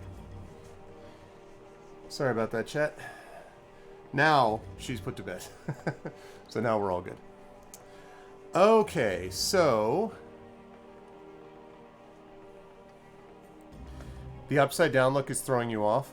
I mean, the thing is, the only other way to do it is either for me to flip this and just play it upside down, or to play it mirrored, which I think is going to look weird, and any other board it would look even worse. Like if I tried to play Talisman mirrored, or I should, you know, like it would just look strange. So that's kind of the thing. I mean, you know, the other option too is that I could also put, and I hadn't thought about this, but I could also take the tripod and I could put it here to my right side, pull it up here, and then have it look down this way. That's another option. The advantage of doing it where it is that it's out of the way. This is best of an odd perspective. Yeah, okay. Because otherwise it's out of, this way it's out of the way, and like, and I think that it's clear. Like, it looks good for an unboxing type of thing almost, you know? Put it straight above. Well, I mean, yeah, I could run a hook down from the ceiling, you know, I mean, and do something like that. But I mean, to get the tripod in there and, you know, not, could be kind of difficult, I think. So, yeah. Well, I mean, also, there's also the fact that there's the zoom aspect of it. I could also try to zoom it back out. So if, because right now it's zoomed in, and if I went out again, like so, come on, like so, does that help? Does it help if it's zoomed out at all?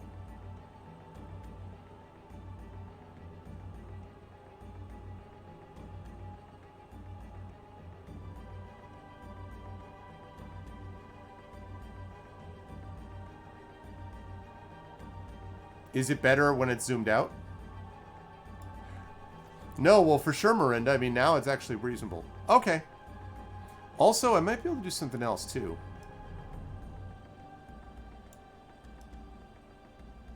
Nah, it doesn't do anything.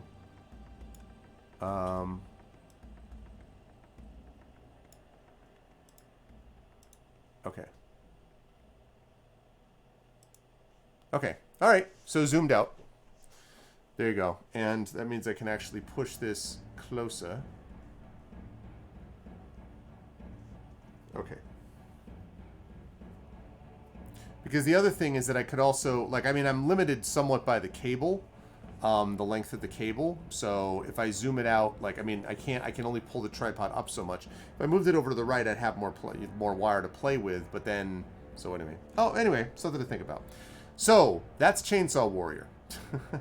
So that game is, you know, it's hard. So let's try play. Let's give it one more shot, chat. Let's play one more time. Let's see how we do. But you get a sense, I think, of how difficult the game is. And the guy said, the guy who designed it is a guy named Stephen Hand, and the designer said that when he was making it and started playtesting it, he only ever had 3 people ever actually won the game. Now, I've probably won this game like 4 or 5 times, and I've owned it since just about when it came out. Like, I think I bought it in 88 or 89. So I've owned it for, what is that, 33 years almost? And I've won it like 5 times. Now, admittedly, I played it a lot when I first got it, a lot. And then, you know, I played it sporadically here and there since. And I have not played it since, like, in probably over a decade now, but still, you know. Yeah, exactly. I mean, like, this thing kind of sucked too. This net, we had such good, here, let me, this thing right here, there we go. Sorry. I wish that it would have an autofocus on my C922, but it doesn't. But this thing right here, like, the problem with this net was that it was just never going to be, it was never going to be something that we were going to use, because, like, our whole thing was hand-to-hand. So having hand-to-hand is not useful. You know, the helmet was really helpful. That was really helpful. The gloves we never really got much out of because we already had a maxed out hand-to-hand rating pretty much. The heat detector we didn't get a chance to use much of. The gun was kind of worthless, mostly because we were lousy at guns. So, you know. Alright, we got the laser thing. So, right. Okay, so let's go back and start this again. So here we go, folks. Second and final run of the night. So, we'll place the time marker back to 0. There's that.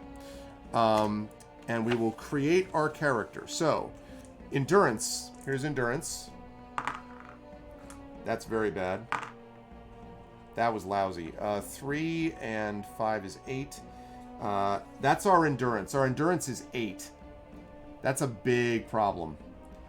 We're gonna have to get real lucky with endurance that low. Okay, wounds. We're gonna roll 2 dice and then add 6 to the result.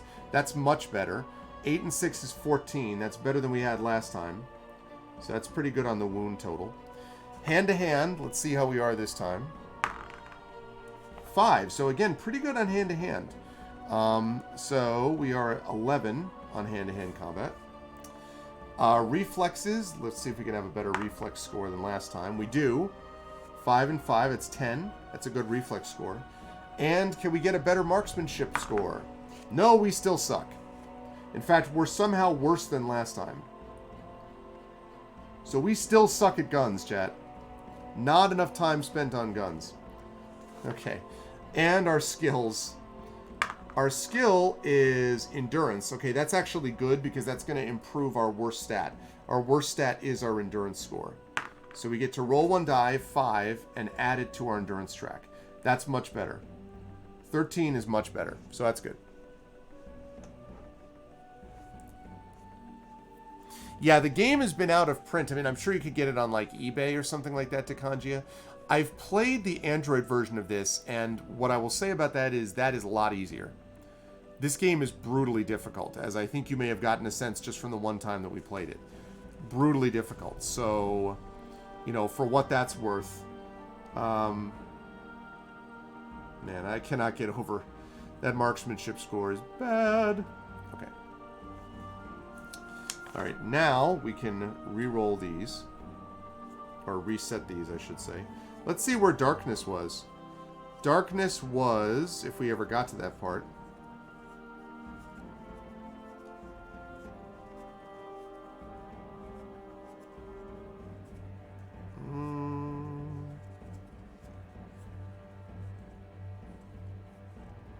Boy. Darkness was way down there.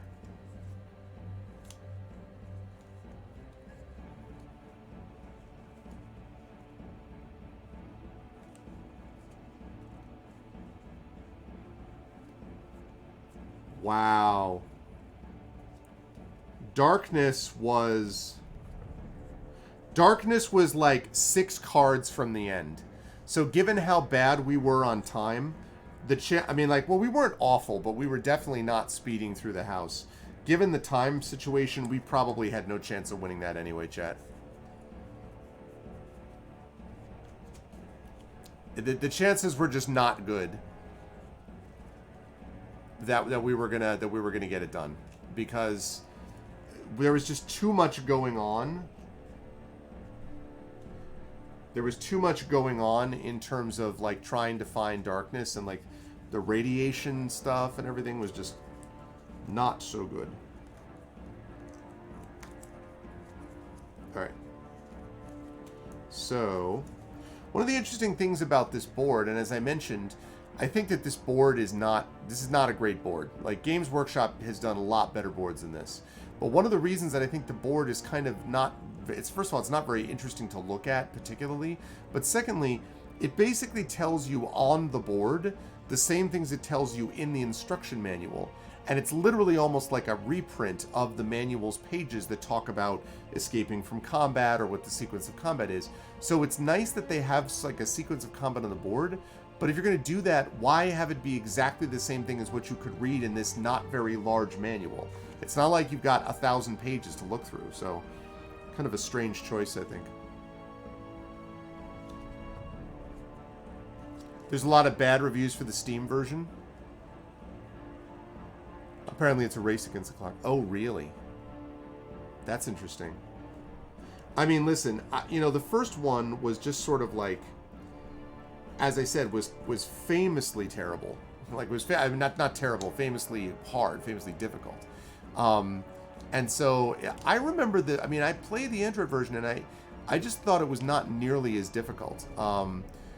But it's funny that they say that it's almost impossible because, I mean, the original game was almost impossible. It's funny too, you know, because the guy who designed it talks about it in this book about what he was thinking about and why and everything. And it's interesting that that Games Workshop basically just sort of took it and were like, "Yep, sounds good to us." Like they didn't try to dial it back or anything like that. And it was also a different time. Again, 87 solo games were not nearly as much of a thing. There were some solo things, but usually they were sort of variants of other previously existing games, like modded versions, if you will, as opposed to something which was designed from the get-go to be a solitaire game. Now, the use of something like this, where you actually have, you know, a card, like a deck of cards resembling a house, and is much more common, but not at the time. All right, here we go, chat. Let's hydrate. All right. Time has now come for us to be able to equip ourselves. So, let's see. Laser Lance goes here, in the Laser Lance. All right, rolling one die, adding 2. 4. That's not as good as we had last time. 4. We've still got a pretty decent hand-to-hand score. So I'm going to do something different this time, chat. We're going to go with a hand-to-hand weapon. The knife again. Okay. And I'm going to go with a heavy weapon. Dynamite. Alrighty. I'm going to blow it all up. So, not much gun shooting. There's going to be, we're going to hopefully find a equipment dump or something like that. But it's going to be a hell of a lot of other stuff, so. Oh, is that true, Dunsil? Really? Yeah, heavy weapon, the dynamite. You know, so we're just going to blow things to bits. I think that's going to be our approach. Okay, we got that. Let's make it happen. Okay, 30 seconds. Here we go. Immediately a trap. Ambush. Roll 1 die. You were attacked by that many wandering zombies. 1. Being attacked by 6 wandering zombies would kind of suck. Okay, we have to attack the others in hand-to-hand. That's fine. So we've got 1 wandering zombie we have to deal with, and he's a 6. So no problem. That's fine. We can deal with him hand-to-hand. 9. So 15. We need a 4 to tie him. And we got a 9, so we beat him. No problems. We don't have our helmet, though, so we can be infected by venom this time around as they bite them. Woo! It's $4. Yeah, I thought it was okay when I played it, but... Okay, zombie. So, I'm going to throw this knife at him. Test my reflexes first. So we need a 10 or less. We got it. So now I'm going to throw it at him, and I need to get a... Normally I would need to get an 8, but because we're using our marksmanship, which is -2, it means I need to get a 10. And I didn't get it. Alright, so we got to fight this bad boy. He's got a 7 plus 10 is 17. We've got an 11. We need a 6 or better. And we got double 1s. So that's bad. So we got wounded. Now double wound. We are now venom infected, by the way. Okay, and we'll roll on the extra wounds chart. No extra effects, but we are now venom infected. And that's not good. So, when we are venom infected...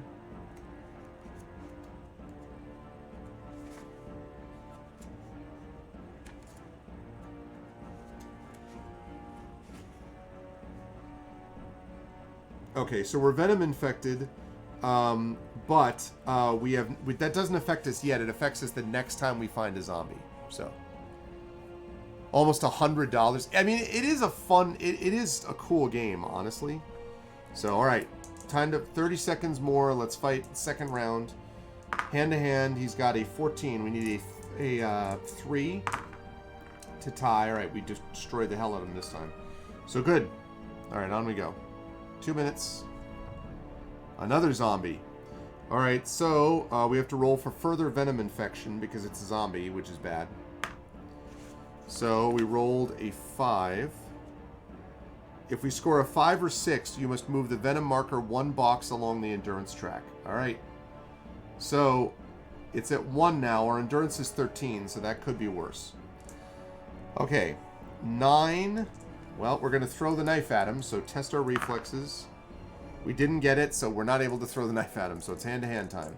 So 9 plus 7 is 16. All right, we need a 11. So we need a 5 to tie, a 6 to beat. And we got him. All right. Nice. 230. Another zombie. Another venom infection opportunity. We didn't get it, though, this time. All right. So now the zombie has got an 8. I'm going to again throw the knife, test the reflexes. We did it. Now I'm going to aim to hit him. 10, he's dead. Got an 11. We killed him. Whoosh. Dagger right in the head. Bam. Insta-killed. Nice. All right, good. First time we actually hit something by throwing it. Nice shot, man.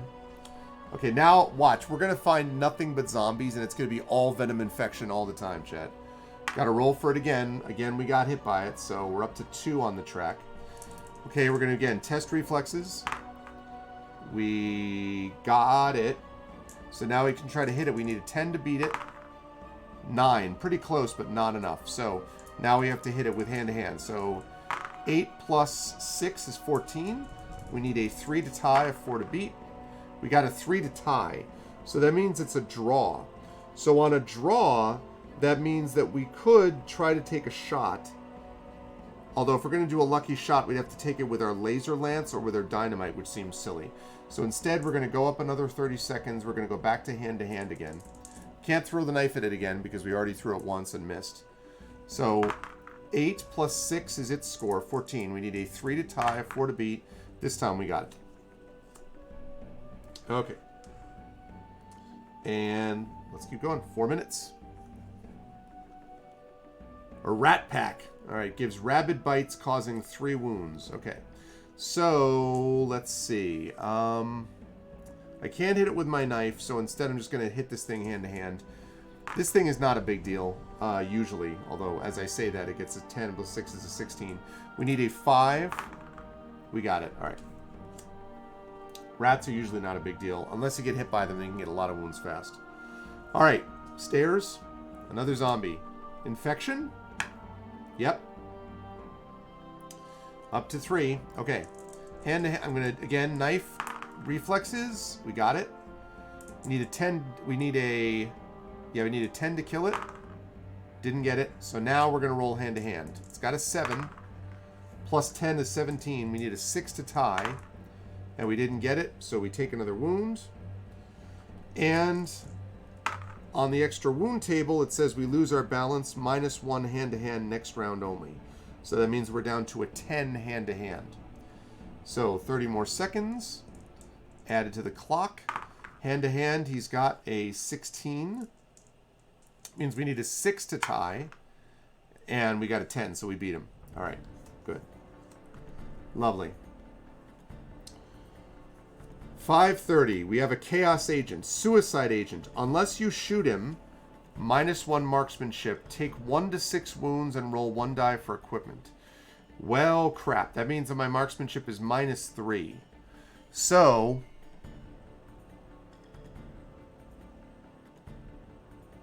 you know what? I think I'm going to take a chance at using, well,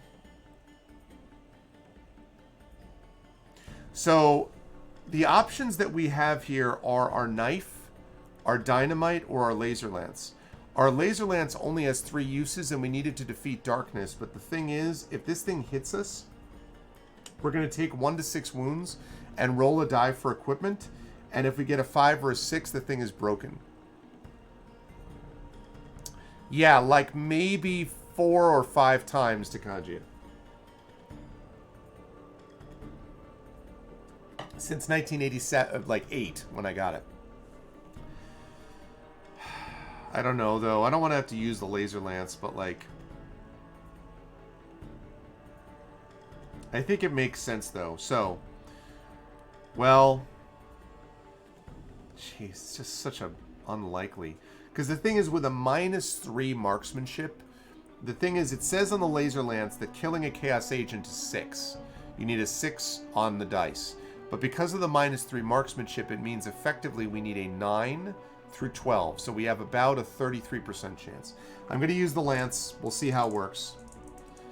So we need... actually, let me taste my reflexes, or I may not even have an opportunity. So let's test reflexes. I didn't even get it off. He just ran at me like, blah, and I'm like... So he blew up. All right, take 1 to 6 wounds. 4 wounds. 1, 2, 3, 4. And roll 1 die for equipment. Okay, the knife is safe. The dynamite is safe. The laser lance.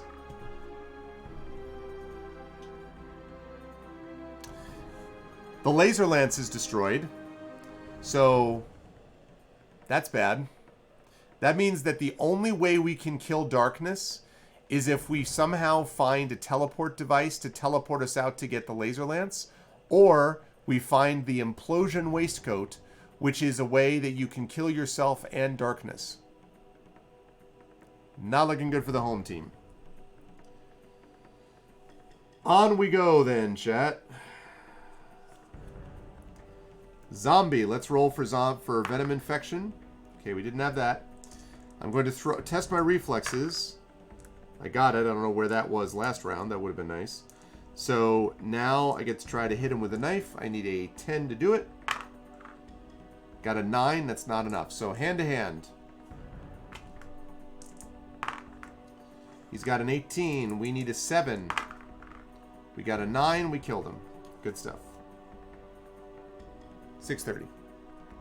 Suicide bomb versus darkness. Yep, an implosion waistcoat. It's literally what it's called. Okay, that's clear. Wandering zombie appears in a roll of 6. Okay, it did not. 7 minutes. Chaos agent, accompanied by 2 wandering zombies. Great. That's great. 2 wandering zombies. You may shoot one before fighting the others. Okay. I will attempt to test reflexes, which I succeeded in. So now we're going to try to use... Dynamite's not very good against zombies, actually. I'll try to use the knife against one of the zombies. I should try to use the knife against him. So... No, I'm going to use it against the zombies because it's easier. So -2. So I need a 10 to kill the zombie. I got a 9. That's not enough. Okay, here we go. Venom infection, first of all. For each one. Okay. No venom infection progression. That's good. So, now we've got him first. He's got a 9, 18, so I need a 7 to tie. I got a 12, so I actually destroyed him, so that's cool. He's down. Now we have to take down the wandering zombie. Alright. 17. So we need a 6 to tie him. Didn't get it. Take a wound. Extra wound chart says no extra effects. That's good. Now the other zombie has got a 16. So I need, again, a 5 to tie. Alright, we defeated him. So he goes down. Alright. Now we got this zombie. This bad boy's left. 17. We need 6 to tie. Didn't get it. Take another wound. Let's see. Okay, and then you roll on the extra wound chart. Yeah. 8, which means lose balance. -1 hand to hand. Okay, next round. So we have a 10 to his 9. He's going to get a 20 of score. We need to get a 10 to tie him. We didn't get it. We take another wound. We roll. We get 5, no extra effects. Okay. Another 30 seconds clicks off the clock. We roll for him. 18. We roll for us. 18. That's a draw. We don't have anything to do lucky shot with except dynamite, which kind of sucks against him. So we go up to 9 minutes. He rolls 2. That's an 11. Okay, so now we got him. So we put him down. That was fine. That just wasted like 4 minutes. All right, here we go. So 9:30, clear. Roll 6. Okay, still okay. 10 minutes. We are not making, yeah. Okay, another Chaos Agent. Martial Arts Assassin. Reduce your marksmanship by 3 of shooting at him and your hand-to-hand by 3 if you try to hit him. These guys are great. Lovely.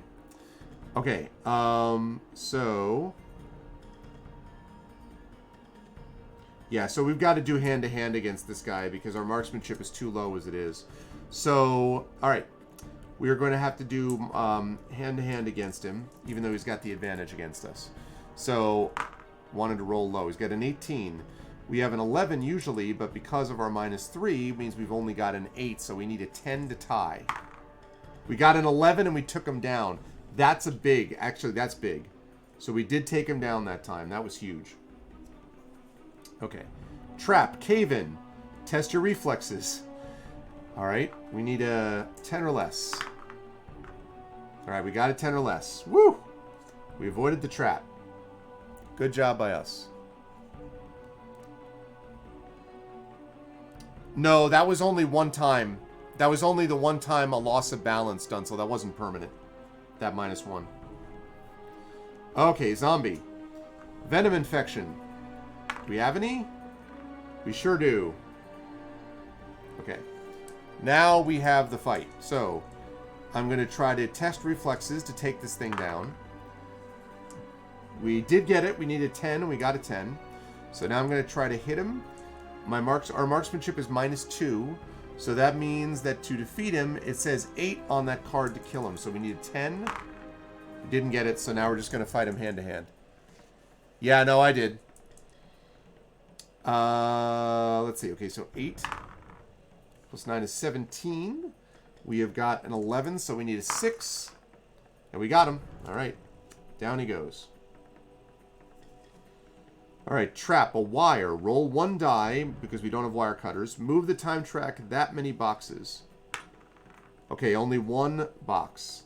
And test for a wandering zombie every 30 seconds. We didn't have one. That could have been a lot worse. When we encountered that same trap in the last game, we lost like 3 minutes on that. Another trap, locked door. You must smash the door with a weapon. Fortunately, though, we have dynamite, chat. And dynamite's real good on doors. And we do not need to test reflexes against this. This one we just roll. You only need a 2 to destroy a door. Even with our marksmanship problem, we still blow up the door. So, that's good. We only have 4 left, but dynamite is super useful against doors. As you might expect. Okay. Another trap. Mines. Test reflexes adding 2 to the roll. 6, 2 is 8. But we did succeed because we had a reflex of 10. So that's good. We did not have to deal with that stupid everything blows up on us again. Okay, zombie. Zombie infection. Yes. So now I'm going to try to hit it. Test reflexes. Yes. So that means we have to hit it with a 10 because we have -2 for marksmanship. And we didn't get anywhere close. So now hand-to-hand. His score is a 13. We have an 11, so we need a 2 to tie, and we beat him. Nice. Our hand-to-hand scores have been pretty good so far in the runs. Aha! Now this is a good one, chat. Secret passage. This secret passage means that we roll 2 dice and skip up to this many cards, choosing whether to skip each one. This is dangerous when it shows up in the second half of the house, because sometimes you can end up missing darkness by skipping those cards. But because it's in this side of the house, it's well worth it. So we're definitely going to take the secret passage. And we are going to skip through 6 doors. So we are going to miss a zombie. We're going to miss a dump. That's unfortunate. We could have used the dump, but we're going to miss another zombie. We're going to miss a trap. We're going to miss another secret passage. That's unfortunate. And we're going to miss this trap. So overall, it was worth it, although I wish we had hit the secret passage just a little later, but we needed that time frame, so that worked out. All right, 14:30, here we go. Empty. Wandering zombie appears on a roll of 6. Did not get one. 15-minute mark. Rat Pack. Okay. We cannot hit the Rat Pack with the dice, so with the knife that we have, so we're going to just hand-to-hand it. It has a score of 5 plus 6 is 11. Our score is already 11, so we defeat it. So on we go. 1530. Locked door. Again, dynamite. Very useful for these things. So we're down to 3 uses. I don't want to use all the dynamite on doors, but otherwise we'd have to basically take 5. We'd have to find another route by taking 5 cards in the discard pile and putting it back into the deck, and that would not be good. So, all right, 16 minutes. We have a zombie. Venom infection. No dice for it, so that's good. Now I'm going to test reflexes to see if I'm able to throw the knife at it. I am. So I need a 10 to hit it, and we get a 7. So too bad, but now we're going to hit it with hand-to-hand. 7 plus 6 is 13. We need a 2 to tie. Defeated it. No problem. Okay. 1630, we have another zombie. Looking very much like the last zombie that we just fought. Maybe it's his brother. Okay, that is not a venom infection, so we're good there. Now I'm going to test reflexes, success. Now I'm going to try to hit it with a 10. Not even close. Now it's going to try hand-to-hand. 13 is its score. We need 2 to tie it. We got a 9. We destroyed it. We've been tearing these things up in hand-to-hand, so. Oh, sounds good, Lone Wolf. Good to see you. Hand to paw. Yeah, exactly, Trippet. All right, I'll see you hopefully tomorrow, Lone Wolf. Okay, empty, wandering zombie with a 6. No wandering zombie. 1730, we have a zombie again. So venom roll. No venom movement. I'm going to try to test reflexes. I succeeded with the 8. So now I could really use this because now this thing needs an 8, so I need a 10 to hit it with a knife. I got a 10. 6 and 4. Which dagger right in the head. That's good because he had a stronger score. Okay. 18-minute mark. We have another zombie. Venom infection. No venom infection. Test reflexes. Success. Can I hit it with a 10? Another 10. Whoops. Dagger in the head. 2 dagger shots in a row. 2 knife shots.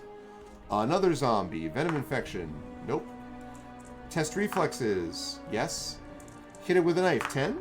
Ah, too much to hope for. Hand-to-hand. 9 and 8 is 17, so we've got an 11. And 11 and 8 is 19, so we defeat it. All right. We've been zipping through this combat-wise, but... Oh, yes. Sweet. Look at what we got, chat. We got a first aid kit.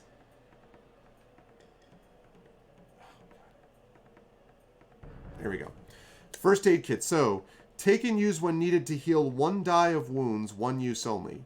When used, add 30 seconds and check for wandering zombies. Okay, this is something we're going to need to use. So we get 3 wounds back. Back up to 8. It's worth it.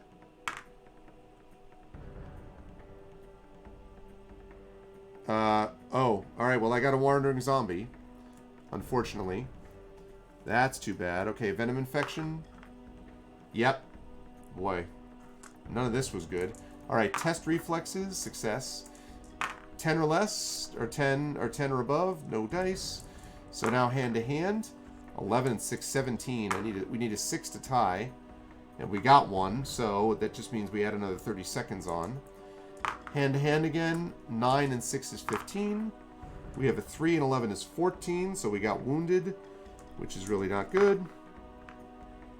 6 is no extra effects. Another 30 seconds off the clock.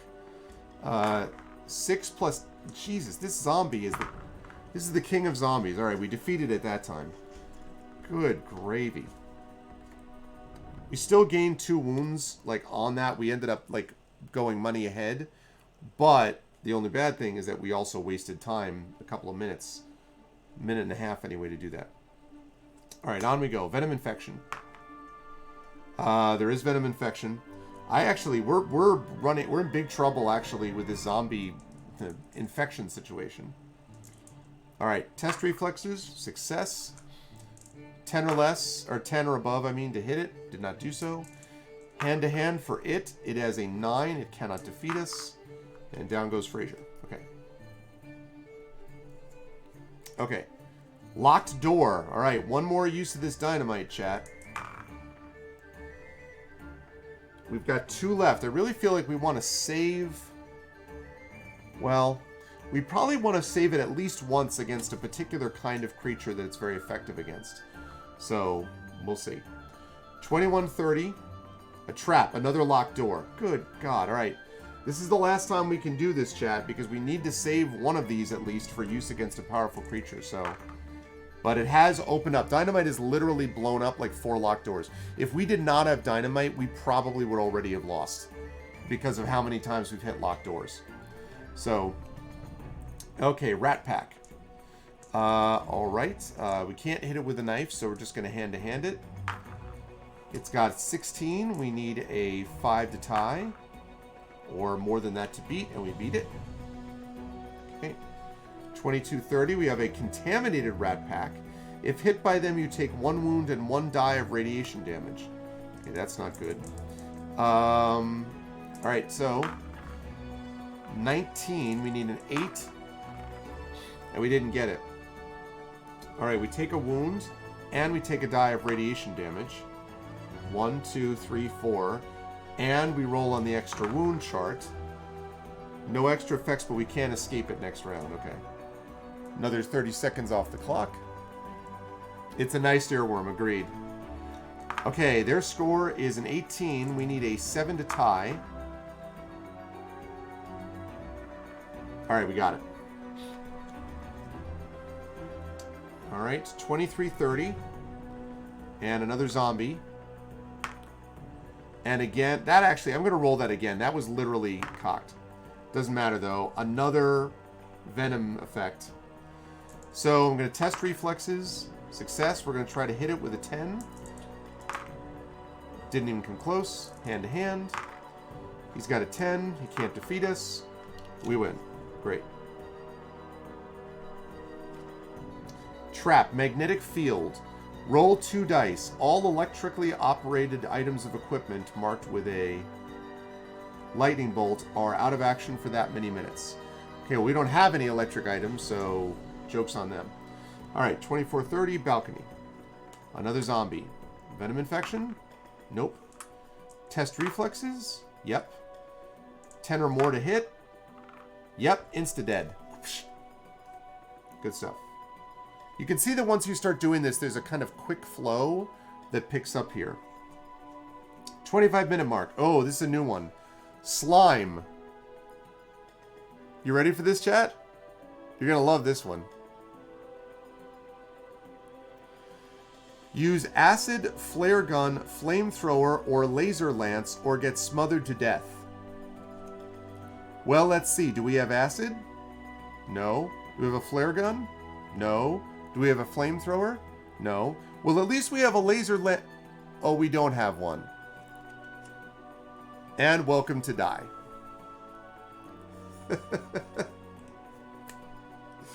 Chainsaw Warrior, man. It, like, we got slimed before we could turn into a zombie or irradiated. And we didn't even get to the end of the first floor. Just out of curiosity, I wonder whether or not we would have found the implosion vest. Zombie, empty, empty, chaos agent, zombie, trap, zombie, trap, this, and a zombie. Okay, so we wouldn't have found it there. Yeah, woo, woo, woo, woo, woo, woo. We need the... I know, I didn't believe in the heart of the cards. You're 100% right, is what it was, Crit Twitch. So, this would have been zombie, the mutant thing, which is bad, empty, mines, clear, zombie, clear, clear, chaos agent, locked door again, empty, mutant thing, the meat machine. We didn't actually fight this the first time. The meat machine gives 1 to 3 wounds if it hits you, and takes 1 permanently from either reflexes or hand-to-hand. And it has a score, a raw score of 15. But the dynamite that we have is very effective against the meat machine. Which is why I was saving it, just in case. Not that we ever saw it in the first place. Clear, empty, trap, the lunatic. He grabs one of your items which must be chosen at random and removed from the game. A dump. We could have actually gotten a device there. And the device we would have gotten would have been a heat detector, which would have been too late for the lunatic, but whatever. Clear, empty, empty, clear, empty, chaos agent, empty, zombie, empty, chaos agent. All the empties were in the back side of the house. Zombie, trap the wire, empty, zombie, and finally darkness. So we would not have been able to defeat him because we would never have gotten a thing that would have given us the implosion waistcoat, which is, I think... Oh, wait, that's clothing. Should be clothing.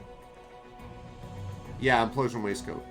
So the only way to do it would have been to find a dump which had clothing, then draw an implosion waistcoat, or to find a teleportation implant so we could go outside of the house, get a laser lance, and go back in. That's why those 5 or 6s where you lose a piece of equipment are so freaking brutal. Empty, empty, empty. This is after darkness, so it wouldn't matter. Trap, rat pack, trap, zombie, trap, zombie, zombie, mutant thing, another mutant thing, a dump, not with clothing though, trap, empty, trap, chasm, empty. What is a chasm? Unless you have climbing skill, you must retrace your steps, and then you'd have to escape the building.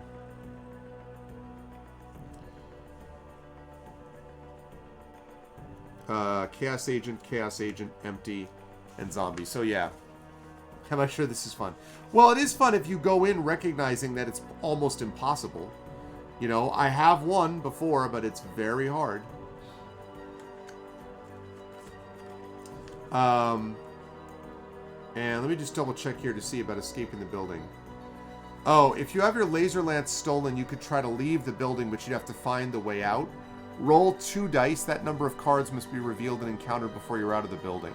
Once you're free of the building, you roll 1 die, add that many minutes to the time track. You recover 1 die roll of wounds. You gain a further equipment allowance. 1 of these points must be spent on a new laser lance. And then you form a new pair of decks. Okay, so I actually misread that rule. So we could have left. But the point is, that happened to us with about 13 minutes that we had used already. So we would have left. We would have gained a lot more. We would have added a lot more time. And then had to go back into it. So it's like, yeah. So that is Chainsaw Warrior. I love the style of Chainsaw Warrior in terms of it just being like, it's you know, it's like over the top Arnold Schwarzenegger style, and it's kind of goofy, obviously, and I you know, there's a nostalgia part of it for sure, but a lot of it for me is just the fact it's just so freaking hard that you just go into it recognizing that and like, you know, exactly, yeah, just playing Spider over and over, just the thrill of the occasional win. I have not played Dragon Quest. I have not done so, no. One of the interesting things, though, that I think this game does do well is there's sort of a little bit of a narrative that builds up about it. So in our case, the lance going down was a problem, but the dynamite actually got a lot of use. We had like 4 locked doors that we blew up using the dynamite. So that was good. In the first playthrough, the helmet got a lot of use because, man, did we ever get like a lot of freaking, you know, a lot of zombies. And when we saw what happens with that constant venom like obsession, that's rough. All right, good night, Crit Twitch. Oh, Dungeon Quest. Oh, no, I have not played Dungeon Quest either. I have not.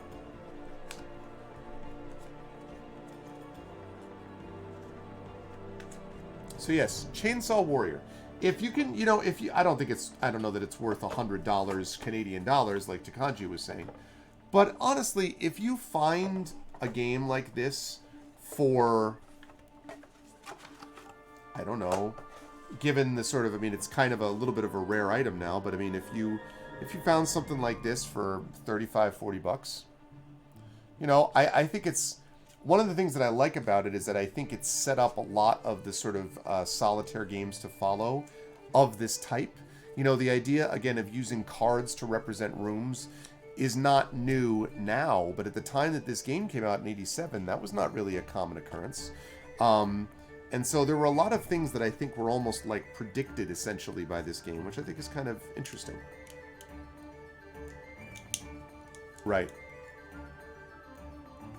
Oh, very interesting. Yeah, I mean, there were some games like that that are just sort of like, you know, just straight up.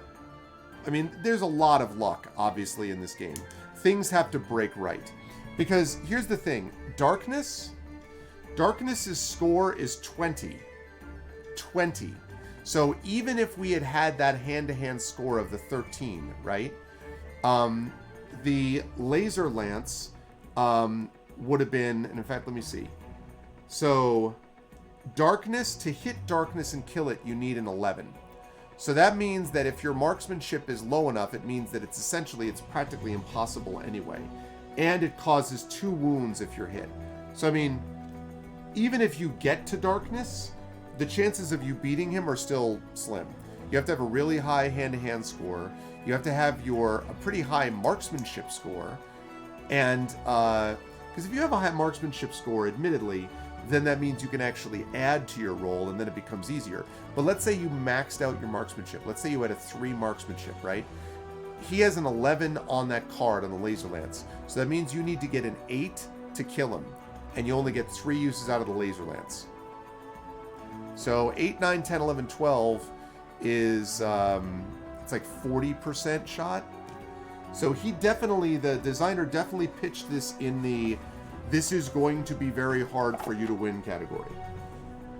Which, you know, I mean, it's relatively fast moving. You just have to shuffle it and get it going again. But, so yeah, it's an interesting game.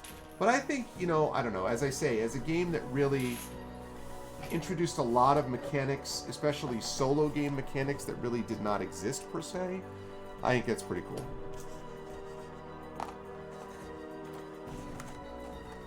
But that board, though, oh no. Darn it. I put it in the wrong thing. Shoot. This is the bottom. Okay, good. Boop. Okay. There we go. All right. So we're not going to play another game, but I will do a little bit of show and tell here, chat. Just for a little while longer.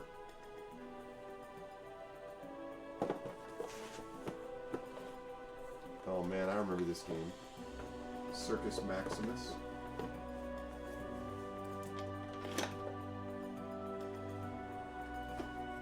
Let's see.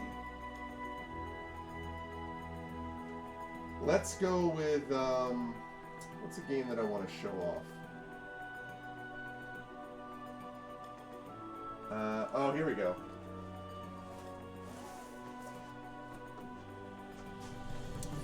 I have a couple of solo. I'm going to show you a little bit of Clash of the Titans.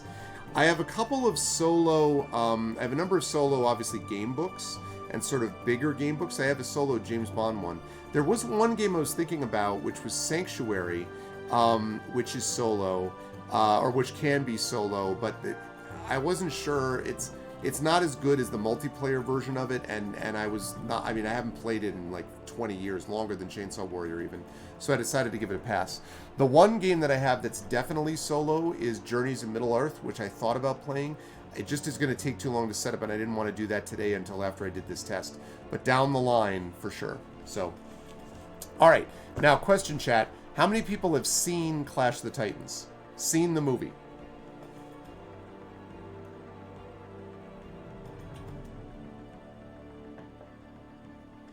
And why is the answer multiple times? Okay, Configuration Queen has seen it. Of course, the original. Yes, yes. The original with the stop motion, Archimedes the Owl, all that. Okay. So.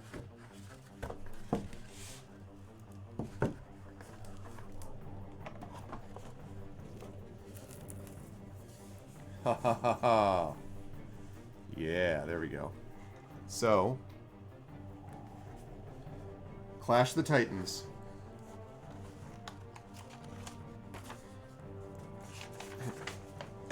This is your entire instruction sheet. You got your classic spinner. They love them some spinners.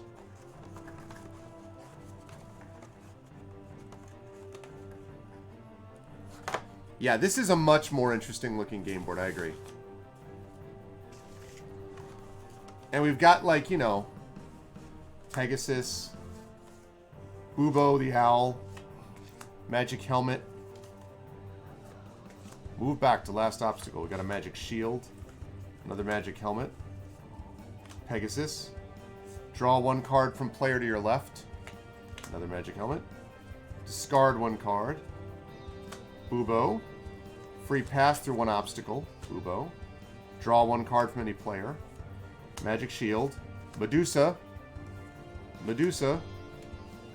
Magic Sword. Magic Sword. Magic Shield. Magic Shield. Discard one Pegasus card. Medusa. Bubo. Pegasus. Bubo. Magic Sword.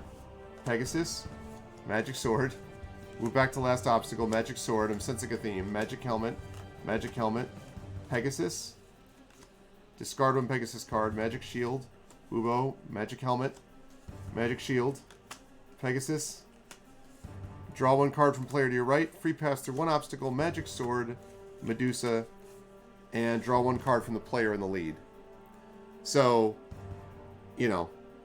And the idea of this basically is, to win the game, a player must reach the finish and play a Medusa card. And to get a Medusa card, oh, no, you're trying to get a Medusa card.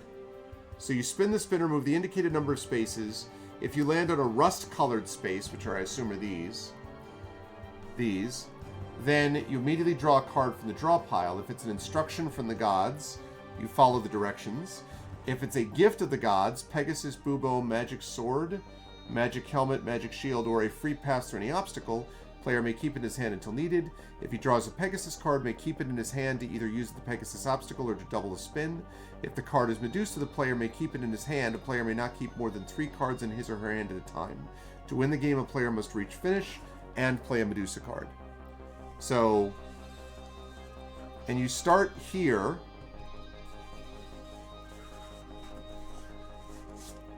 And you end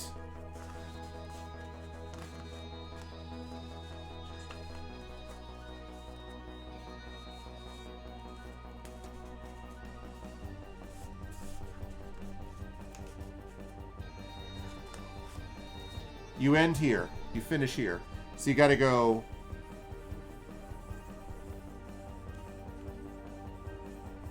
till you get there.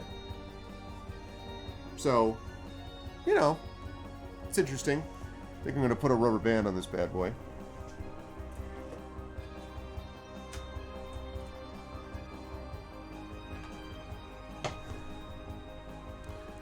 No skeletons, no Calibos. Nope. Nope.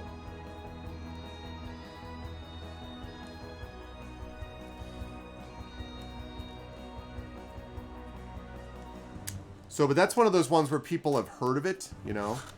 They've heard of Clash of the Titans most of the time, and so that becomes something somewhat interesting to them. But, like, again, the quality, like, it's just...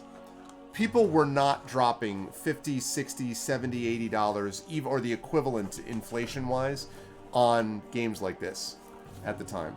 So, just the components were not up to the level of what they are now. So that's Clash of the Titans. I got another one like that.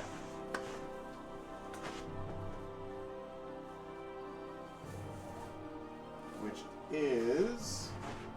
I have to take my headphones off for this.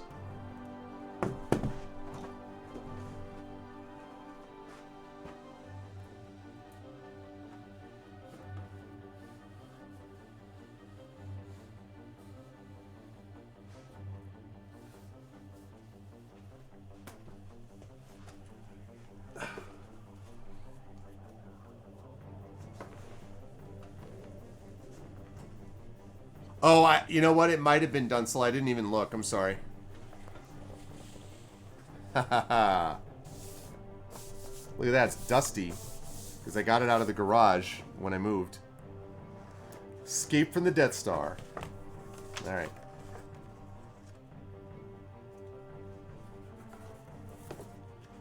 Hey, there we go. Oh my god, it's so 70s, I can't stand it. Look at that. Look at that. And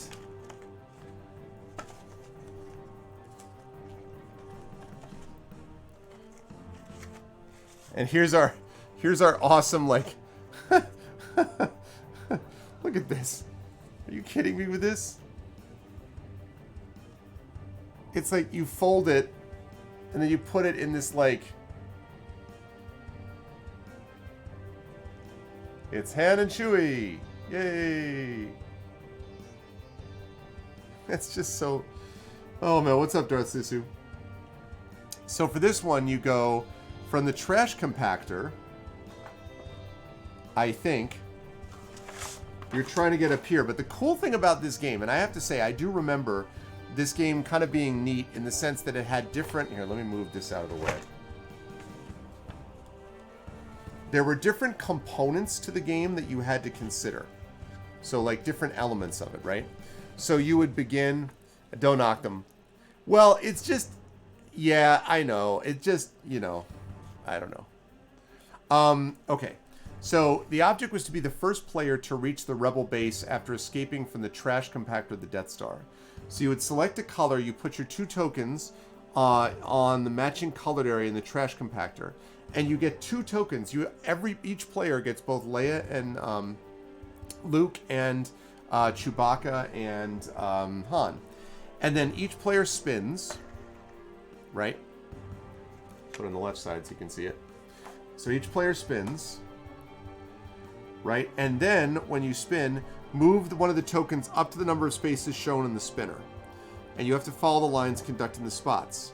You can move a token backwards or forwards, but can't go opposite ways in the same turn. So, if you go this way, if you land on a blue force spot, you draw a force card from the top of the pile. And that's what a force card looks like. Win a lightsaber duel with Darth Vader, move ahead 3. So what that means is that you carry the instructions with that token. And so you're able to move ahead 3. So 1, 2, 3, and so on. And you keep moving up that way. So you go all the way up there. When both of the... but you can't get to the Millennium Falcon yet. You actually have to collect a Death Star blueprint. And to do that, you need to land on the control room. So you basically have to go up here, and you have to get a tractor beam card by landing a token in the tractor beam space. So you have to make sure that on your way up, you go to the control room so you can get the Death Star blueprint, and that you also go to the tractor beam so that you can get... go to the tractor beam so that you can get the tractor beam card, and you need both of those so you can actually get onto here. But once you're on here, it's still not over, because at that point you have to then get into a dogfight, and you spin to see if you win or lose. If you lose, both pieces return to the Millennium Falcon. If you win, you move pieces 1 space forward or diagonally, and you can move to basically every time you win a dogfight, you get to move forward.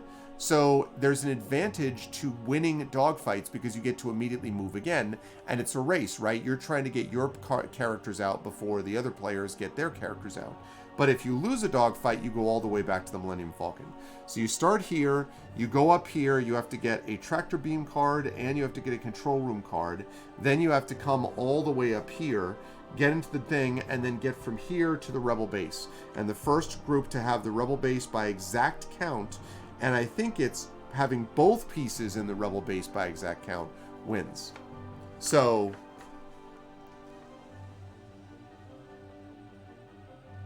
yeah.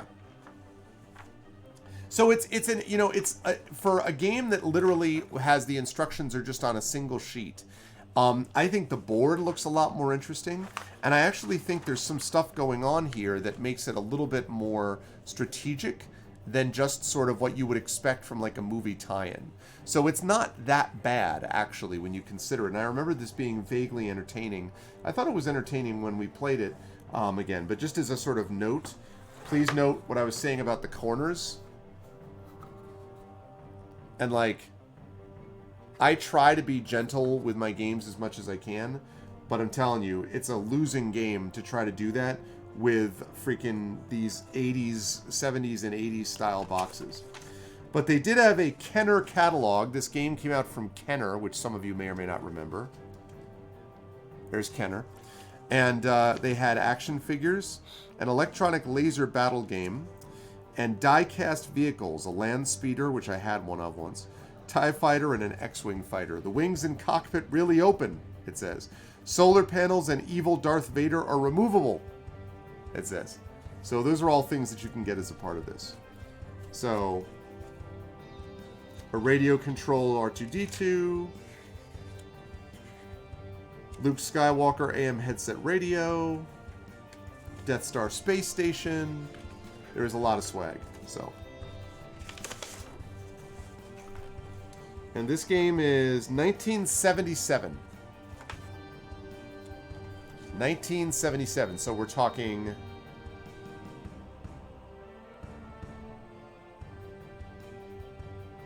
wow.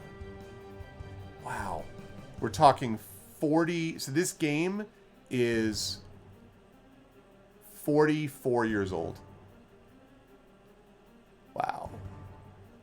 Which makes sense because the game... Or 43 years old, I should say. 43. Which makes sense because the game came out when I was 5. Woof.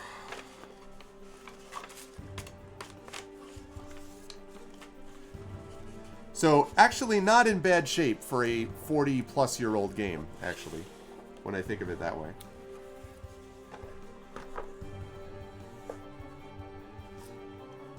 Good old Kenner. So, yeah. So,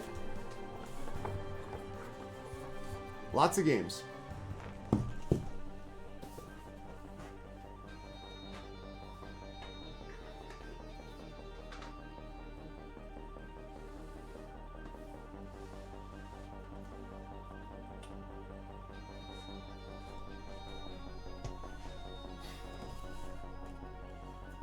I know, right? I know. I feel the same way, Triffid. I'm just like, you gotta be kidding me. How is that possible? But time does get on, right? Time moves along, so. But anyway, so I know, so long ago and far away, it's true. But, so there you go, chat. A little rubber band ball. So there we go. This is the setup for board games. And I think this works pretty well, actually, I have to say. I don't know how you folks feel. I have to make some adjustments, like tape this stupid handle so it doesn't keep falling in the way of the camera. And, you know, I might play around with moving the camera to different positions. But I think for the most part, this lets me speak to all of you. You can hear me. You can see me with my camera that's sort of zoomed in there. I'm able to actually show the board being played. So with a game like, you know, Legacy of Dragonholt that Miranda's been talking about, or a game like, whatchamacallit, the Journeys of Middle-earth game that I have over there. I already won the main quest of that, but the next quest that they have for it. A game like that is certainly doable, and it would allow me, see, just did it again, stop doing that.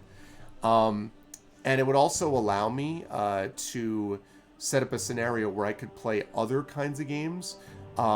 Like, for example, even do certain kind of D&D map prep or things like that. Some of those things I could do on this board, because really all it means is I just take the webcam, I put it up on the tripod. I have to take the tripod out of the little thing, so that takes a minute to do, and then put this on, you know, screw it into the tripod. I have to set up my folding card table, which takes 30 seconds or whatever. And the biggest thing is that it requires me to make some changes in terms of how I record audio and video. So I've got to make sure that the camera is zoomed in differently than it would normally be. It means that I can't really be typing on the keyboard because it's over there right now. So I'm using my wireless mouse, which I can control most things with. But and the mixer I have to turn up. And there's other things like having to adjust the camera so that it actually, like, you can see it the right way, instead of doing what I'm doing, which is to, let's see, so reset the transform. And unflip it vertically. And now we're back in this direction. Thank you very much, Aaron. Yeah, and this is the way that it would normally look, right? This is the way that it actually. Thank you so much for the Prime sub. I appreciate it, Aaron. So this is the way that the thing actually looks when it's just sort of zooming down on this path. Yeah, Aaron, you were partly responsible for why I did this because of your tweet this morning. I was thinking about solo stuff, and so I considered it. So Marinda, tell me, have you played Legacy of Dragonholt? Or have you just seen it and been interested in thinking about doing it?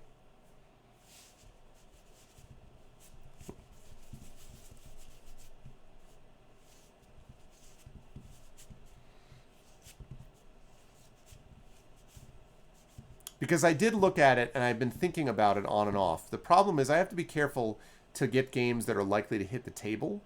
You played Legacy of Dragonholt? Okay. And what did you think of it? Did you play it solo or you play it with other people? Oh, you completed a run-through. Oh, I see. I actually have as well Descent.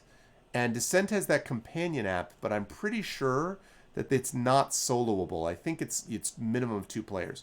Journeys of Middle-earth is soloable, and in fact, it's one of the major ways to play. And it uses an app as well, but I don't know about the others. So it's very good. It's D&D campaign in a box. Awesome. I mean, yeah, I'm definitely thinking about doing it. And the fact that I've got this card table to be able to use so that I can look like this makes it actually reasonable because I'm using my same chair. I think the background still looks pretty good behind me, although the lighting I'd need to change around a little bit because it's kind of dark back there. So I'd need to like alter where the lighting is facing and stuff like that. And the only other thing is figuring out this business with the tripod. I mean, I'm just curious. Let me try something here. So if I go over like this, right, and then I stand it,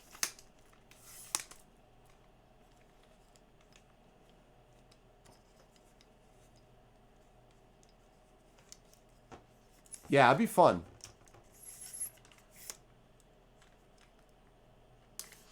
Yeah, but it's not, but it's kind of like, my understanding of it though was that it's not really the same thing.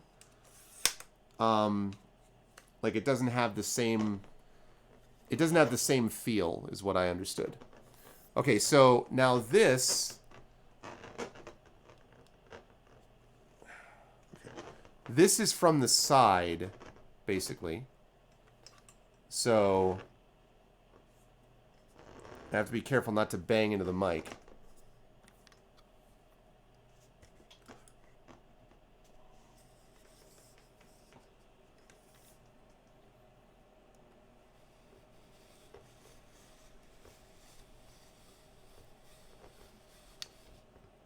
Okay. So now we're up there.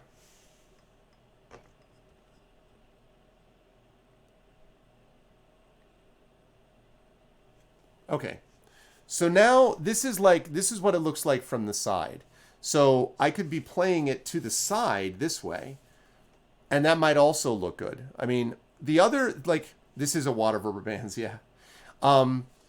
I had it out because I was using it to like put around the decks of cards in some of these games. Like the thing about it is that I will actually get rid of it because it's the thing about it is that doing it this way might make it so it looks a little bit better. The problem though, I mean, I thought the other way looked more like professional. I mean, I felt like the other way looked more professional, but this might be easier to see. Because ultimately what you're trying to do with this is you're trying to make sure that people can see the whole board and you can get the full image of this table here. And then you can have me talking to you so you can actually see me in the corner, which is the way this looks like. And using the wireless mouse allows me to control it so that I can have that off or that off, you know, and I can make all the changes that I need to from here. The side looks better, you think?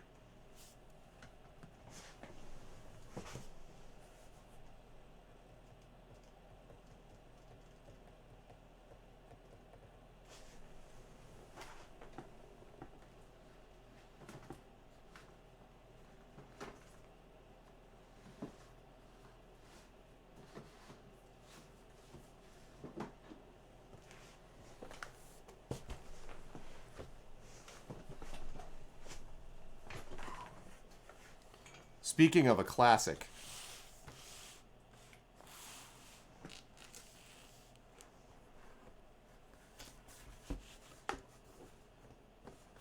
Yeah, let's just take a look at the board just to get a sense of it.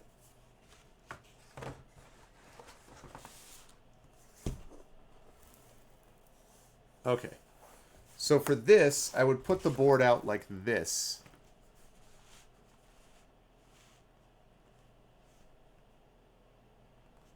Now, is that too far away from the board? And I'd have to move this up here. So I can move this like that. Like that.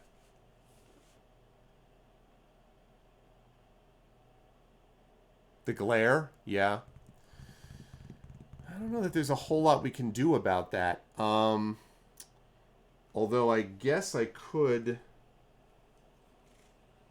See, that's not what's causing the glare. The glare is coming from that light over there, and I can't do much about that unless I shut the light off completely. Which is not optimal.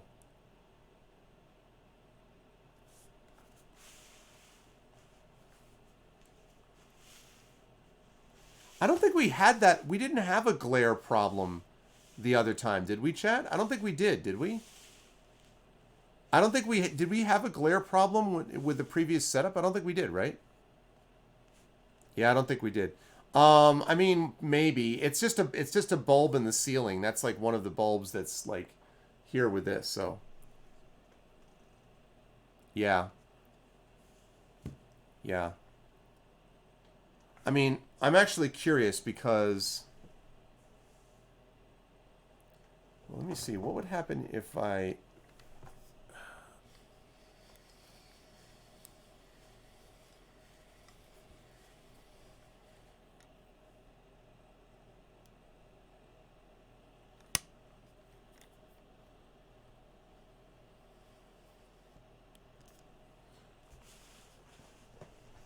I'm just curious. What about that?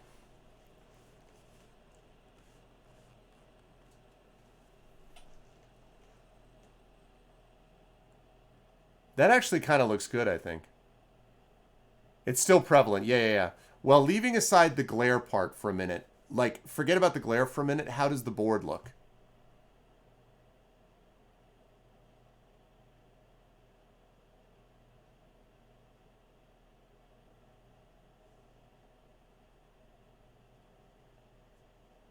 So the vertigo thing, because I'm asking these questions because this is really helpful to me. So the vertigo thing is not an issue with this, yes?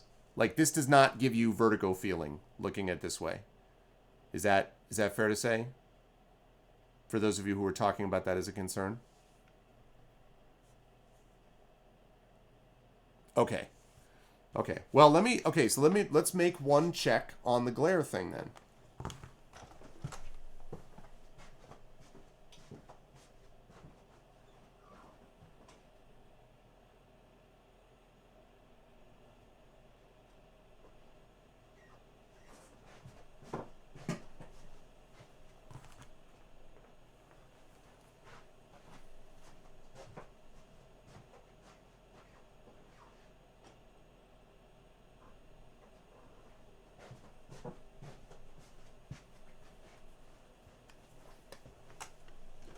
Okay. Okay. So the good news is the glare's reduced. The bad news is now you can't see me as much. So, hello?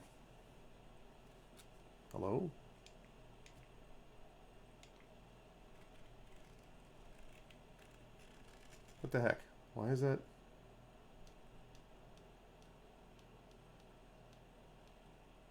Okay, hang on a second.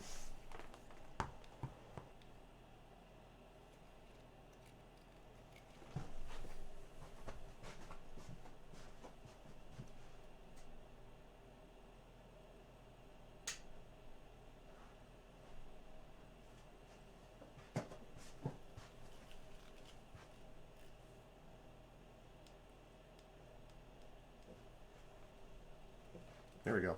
Okay. So now, so I'd have to zoom, so I'd have to increase the lighting on me. like that. There's no glare there. As far as focusing on the board, yes, I can try to zoom in.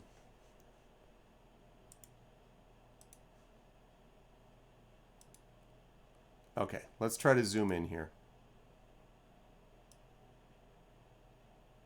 That's it. That's as much as you get. That actually, that's not bad, actually. That looks pretty good, doesn't it?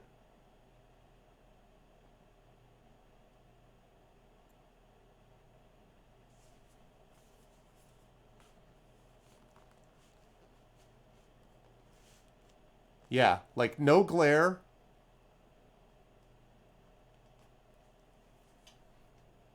Yeah. I mean, I don't mind playing it this way. For you folks, I don't think you can really tell. I mean, like it's zoomed in enough that you're able to see. I think that actually works okay. And then that gives me room that I would put like, you know, pieces down. I'm not going to set up right now. Aw, yeah. Aw, yeah, chat.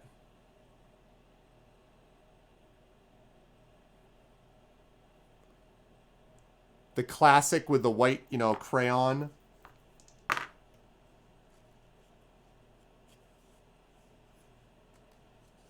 Which? Lightning 10, Fireball 10, Wizard 5, Superhero 9.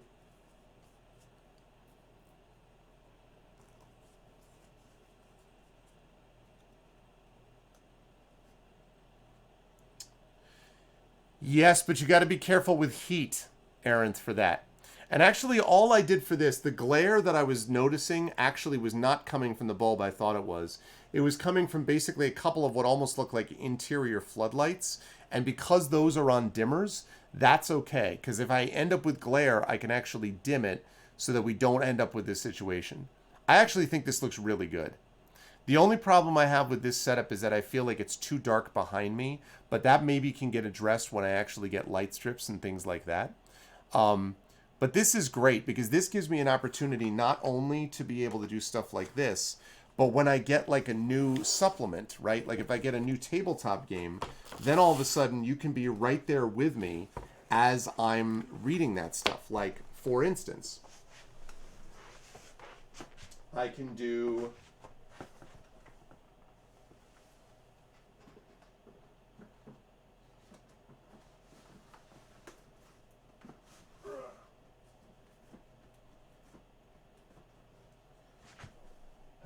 let's see.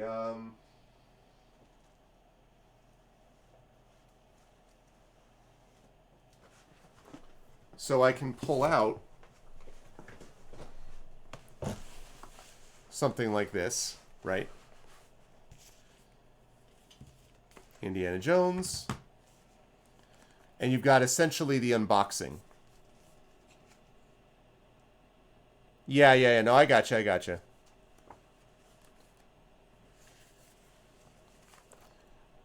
Now, it's still not perfect for something like this because you still need to be able to, like, I'd still need to be able to basically read sideways, you know? And the cable is not long enough on this webcam for it to go behind me and over my shoulder. And the thing about it is, remember, now, the other thing I'll say about this is, and et cetera, et cetera. So, this is using my webcam, my C922. Now, another option at some point would be to invest in a second Canon M200 and use that for the top down, because then you can zoom in, you can do macro, you can do all this kind of stuff, but you're very limited by what you can do with a webcam because there's like no autofocus either. If I want to show you something close by, you see, like it's focused the way it's focused. That is not going to focus. It's focused here, and it's going to stay focused here. And if you zoom something in or try to move something in, you're not going to see that as opposed to what you get with a regular camera. So that's a possibility. But I think this is not bad as an opening salvo, basically. And I agree with Trippett. I think it seems like a good compromise. I think other than that, it looks fairly professional, and there's like a lot of stuff that can be done I love the fact that you can hear me okay, and that I can talk to you in the camera. I can see you right on my main monitor, and so it's not artificial for me to be able to interact with chat and do all that kind of good stuff. Um, so yeah, so that's the setup. That's what we're looking at. So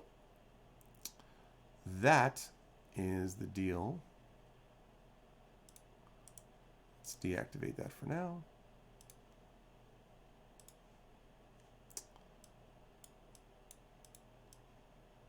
There we go.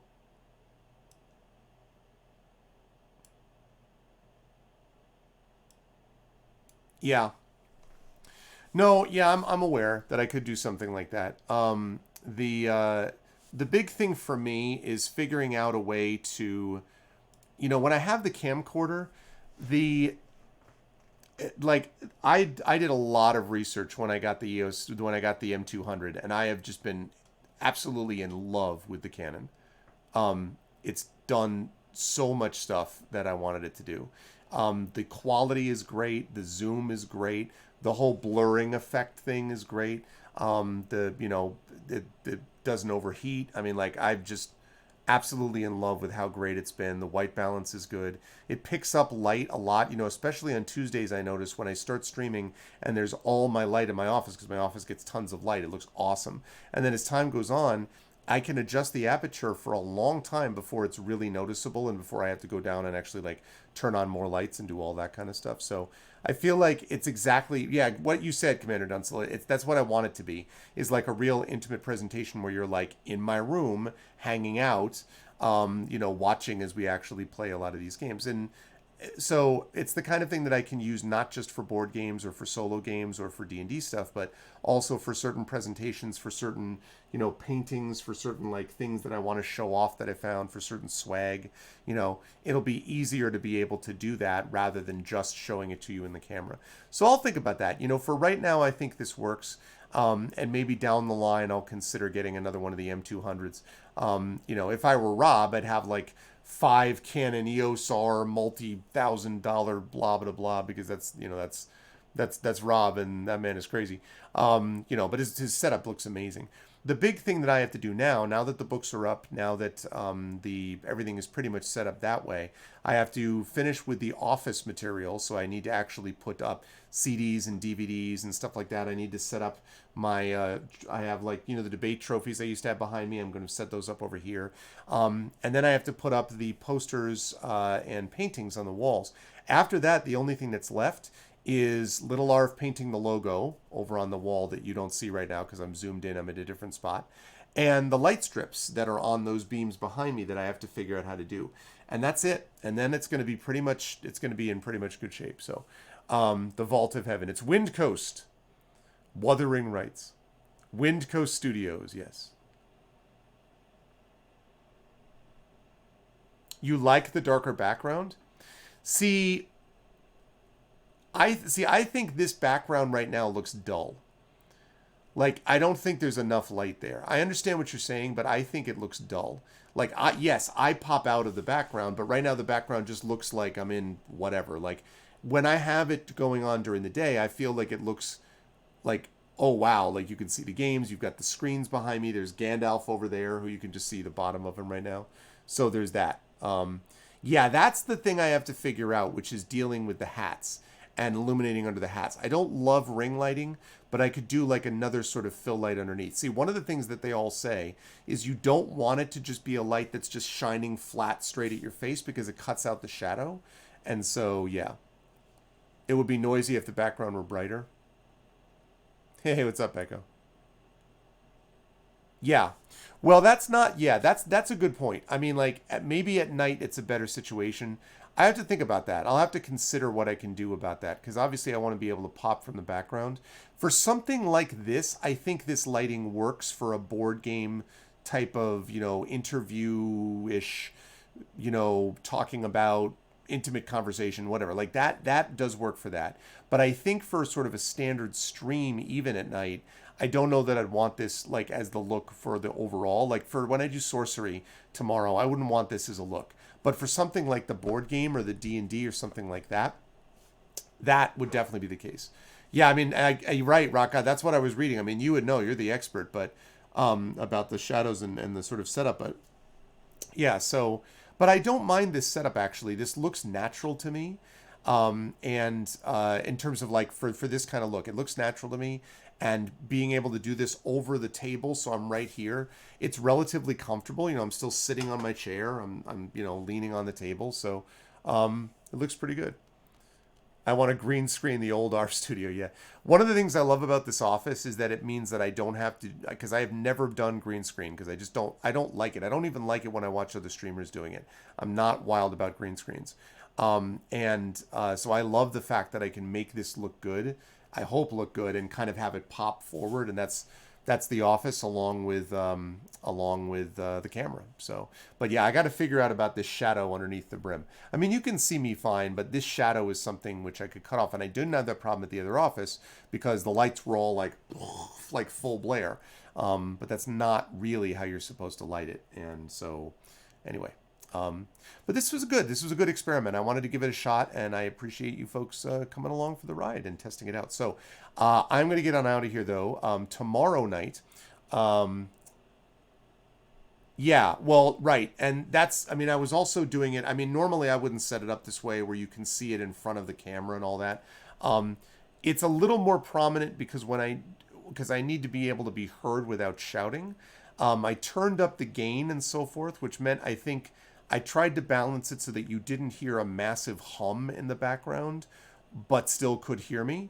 So that's why I kind of balanced these things as well. A small light strap under yeah, great. Just light just pours from my face. So, and the sound level was good. I'm glad. I'm actually really looking forward to listening back to it and getting a sense of it because this is really kind of a test stream for me to see how this kind of thing works. So, good. This is viable. And then whenever I do a like larger group game night, which I probably will do some of, that would happen downstairs, that I would bring down. I would set up our box for that, and I would do my mobile setup for that. But I figured there's no reason to do that if I have this amazing office. I might as well just use it when I can. And so having a table that fits perfectly, the only thing I really need to do is just figure out what to do with the webcam / other camera so that I can get a better look with it. And maybe, another option might be to see. I don't think a USB extension cable works super well with webcams. I don't think. But that is also an option. I could just run a hook, up there and just dip it right down if I had to. So that's possible. It's my house, But we will see. I'm glad that you like the sound level. And I really appreciate that everyone was able to come by and check it out because it really gives me some things to think about and will help a little bit because, I was looking forward to just, I did a lot of work today. So I was looking forward to, hanging out with all of you for a bit. But also it makes it helpful for me when I'm going to do anything else, including any kind of like supplement reviews or stuff for Speculate or any of those kinds of things. This sort of thing is going to be helpful. So cool. So it was good. If you like what you saw and heard, I hope you will consider following the channel. I hope you will consider, yeah, exactly. No, for a surprise stream on a Thursday, that's good. I hope you will stick around tomorrow in the stream if you have not been here before. I hope you liked it and we'll come back. We will be back tomorrow for Inkle's Sorcery 3, The Seven Serpents. That is going to be happening at, should be about 9 p.m. Eastern on Friday night. And then we're going to play again that same game on Saturday. You can also check out as well my YouTube, !ArvTube. I'm really trying to push subscriptions over there because I want to be able to monetize that channel just in case. That would be helpful. That would be useful if we could actually make that happen. So it doesn't cost you anything, but it definitely helps me out. So if you have a Gmail or a Google account of some kind, so subbing to me over on that channel, !ArvTube would be appreciated. !ArvCord is the Discord channel where you can hang out with the Arvanauts in between streams. !ArvTweets is my Twitter. I'd love to have you follow me over there. I tweeted today when I was going live as part of this impromptu stream. All of that is on a website, arvanelaron.com. On the financial side, !ArvShop is the merchandise area. You can get Infinity and Beyond and Adventures of Middle-earth and soon Esper Genesis stuff there as well. !ArvTrayon is that Patreon that you can see right down there. It is 21 patrons, $183 per month. And we're looking to get that north of 200 again, because again, makes it possible for me to do things like invest in a light panel and invest in a camera and, you know, all that kind of stuff back into the channel, and also of course helps my writing. So please consider jumping on board with that. You can also inspire the players. Same thing if you subscribe to the channel as well. Yeah, I've had a lot of fun with Sorcery Live Suing, and you know, as I say, after book 3, we're going to be taking a little bit of a break. We're going to move on to another game for a while, but then we will come back to book 4, Crown of Kings, in the end. But I've been having a great time with Sorcery 3, and yeah, we're making good progress with it. So yeah, so again, subbing to the channel, custom sub badges and emotes. A few of you subbed today, so thank you for those of you who subbed and resubbed. On the publishing side, exclamation point Icarus, for those of you who missed it, I'm going to be making an announcement soon about some cool stuff happening with Athos, and specifically Athos and a connection to a certain Kickstarter that might be happening soon. And so I'm going to be making that announcement. But of course, Icarus is already the finalist in the IBPA Benjamin Franklin Awards for Best Graphic Novel of 2020, which is very exciting. Exclamation point Icarus for details about that. Exclamation point Library for Tales and Tomes from the Forbidden Library, my 5e adventure and sourcebook, which is sitting in a dock in customs and physical. Let's go. Get the thing out of there. Let's go. The people demand it. I demand it.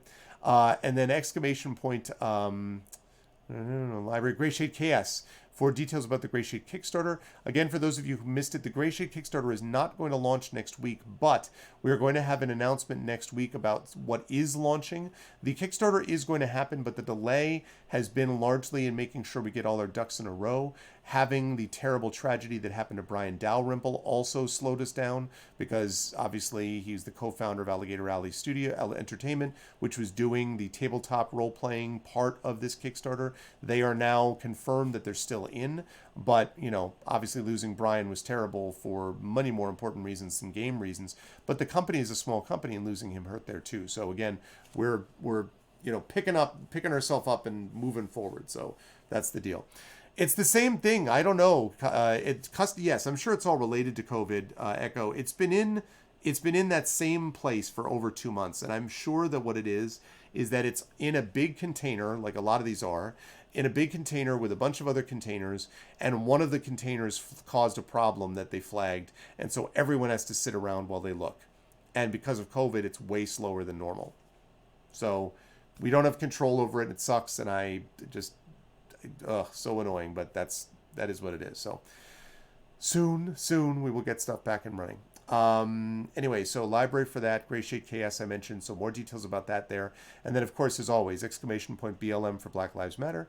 And agreed, bunch of Muppets is true, Echo. Very important to affirm and assert the significance and importance of Black lives. Super important to continue to do that. And exclamation point Help Now, which is the World Health Organization page on suicide prevention. Very important as well to reach out to others when they need help, and reach out to others when you need help also. Let us keep as many, you know, blips of light in the darkness as we possibly can. There is a light at the end of the tunnel if we can just hang in there. That is going to do it for me. We're not going to do a raid today, mostly just because it's going to be way too hard for me to coordinate all of it.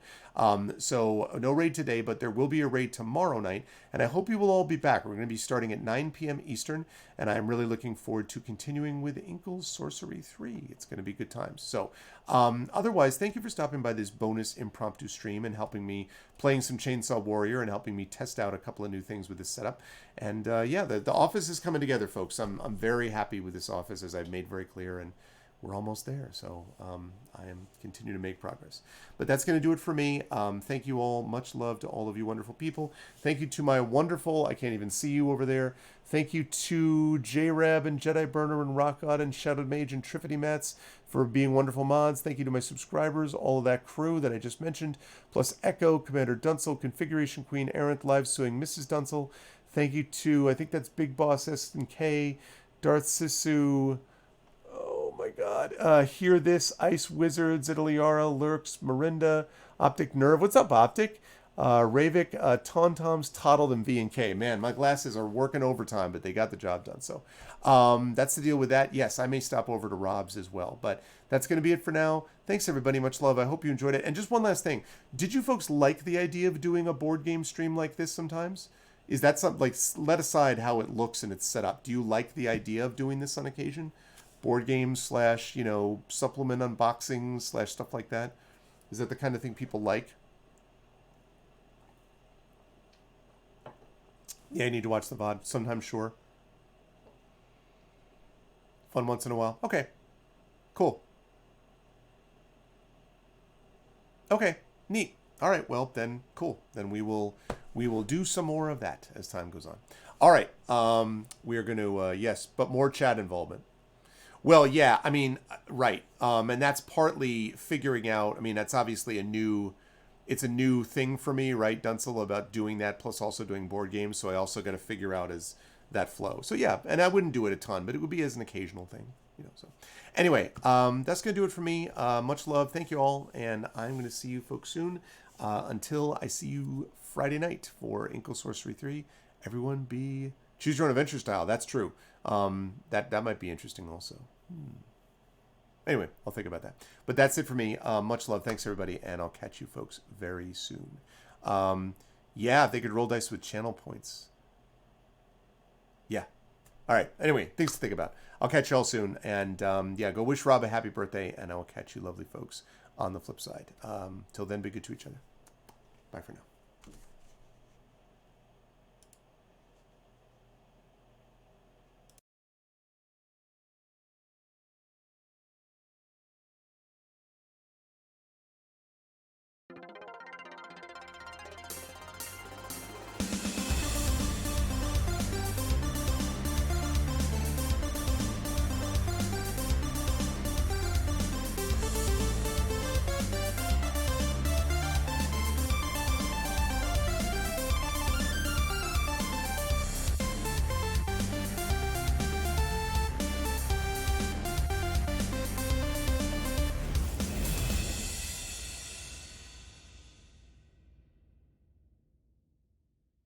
Huh?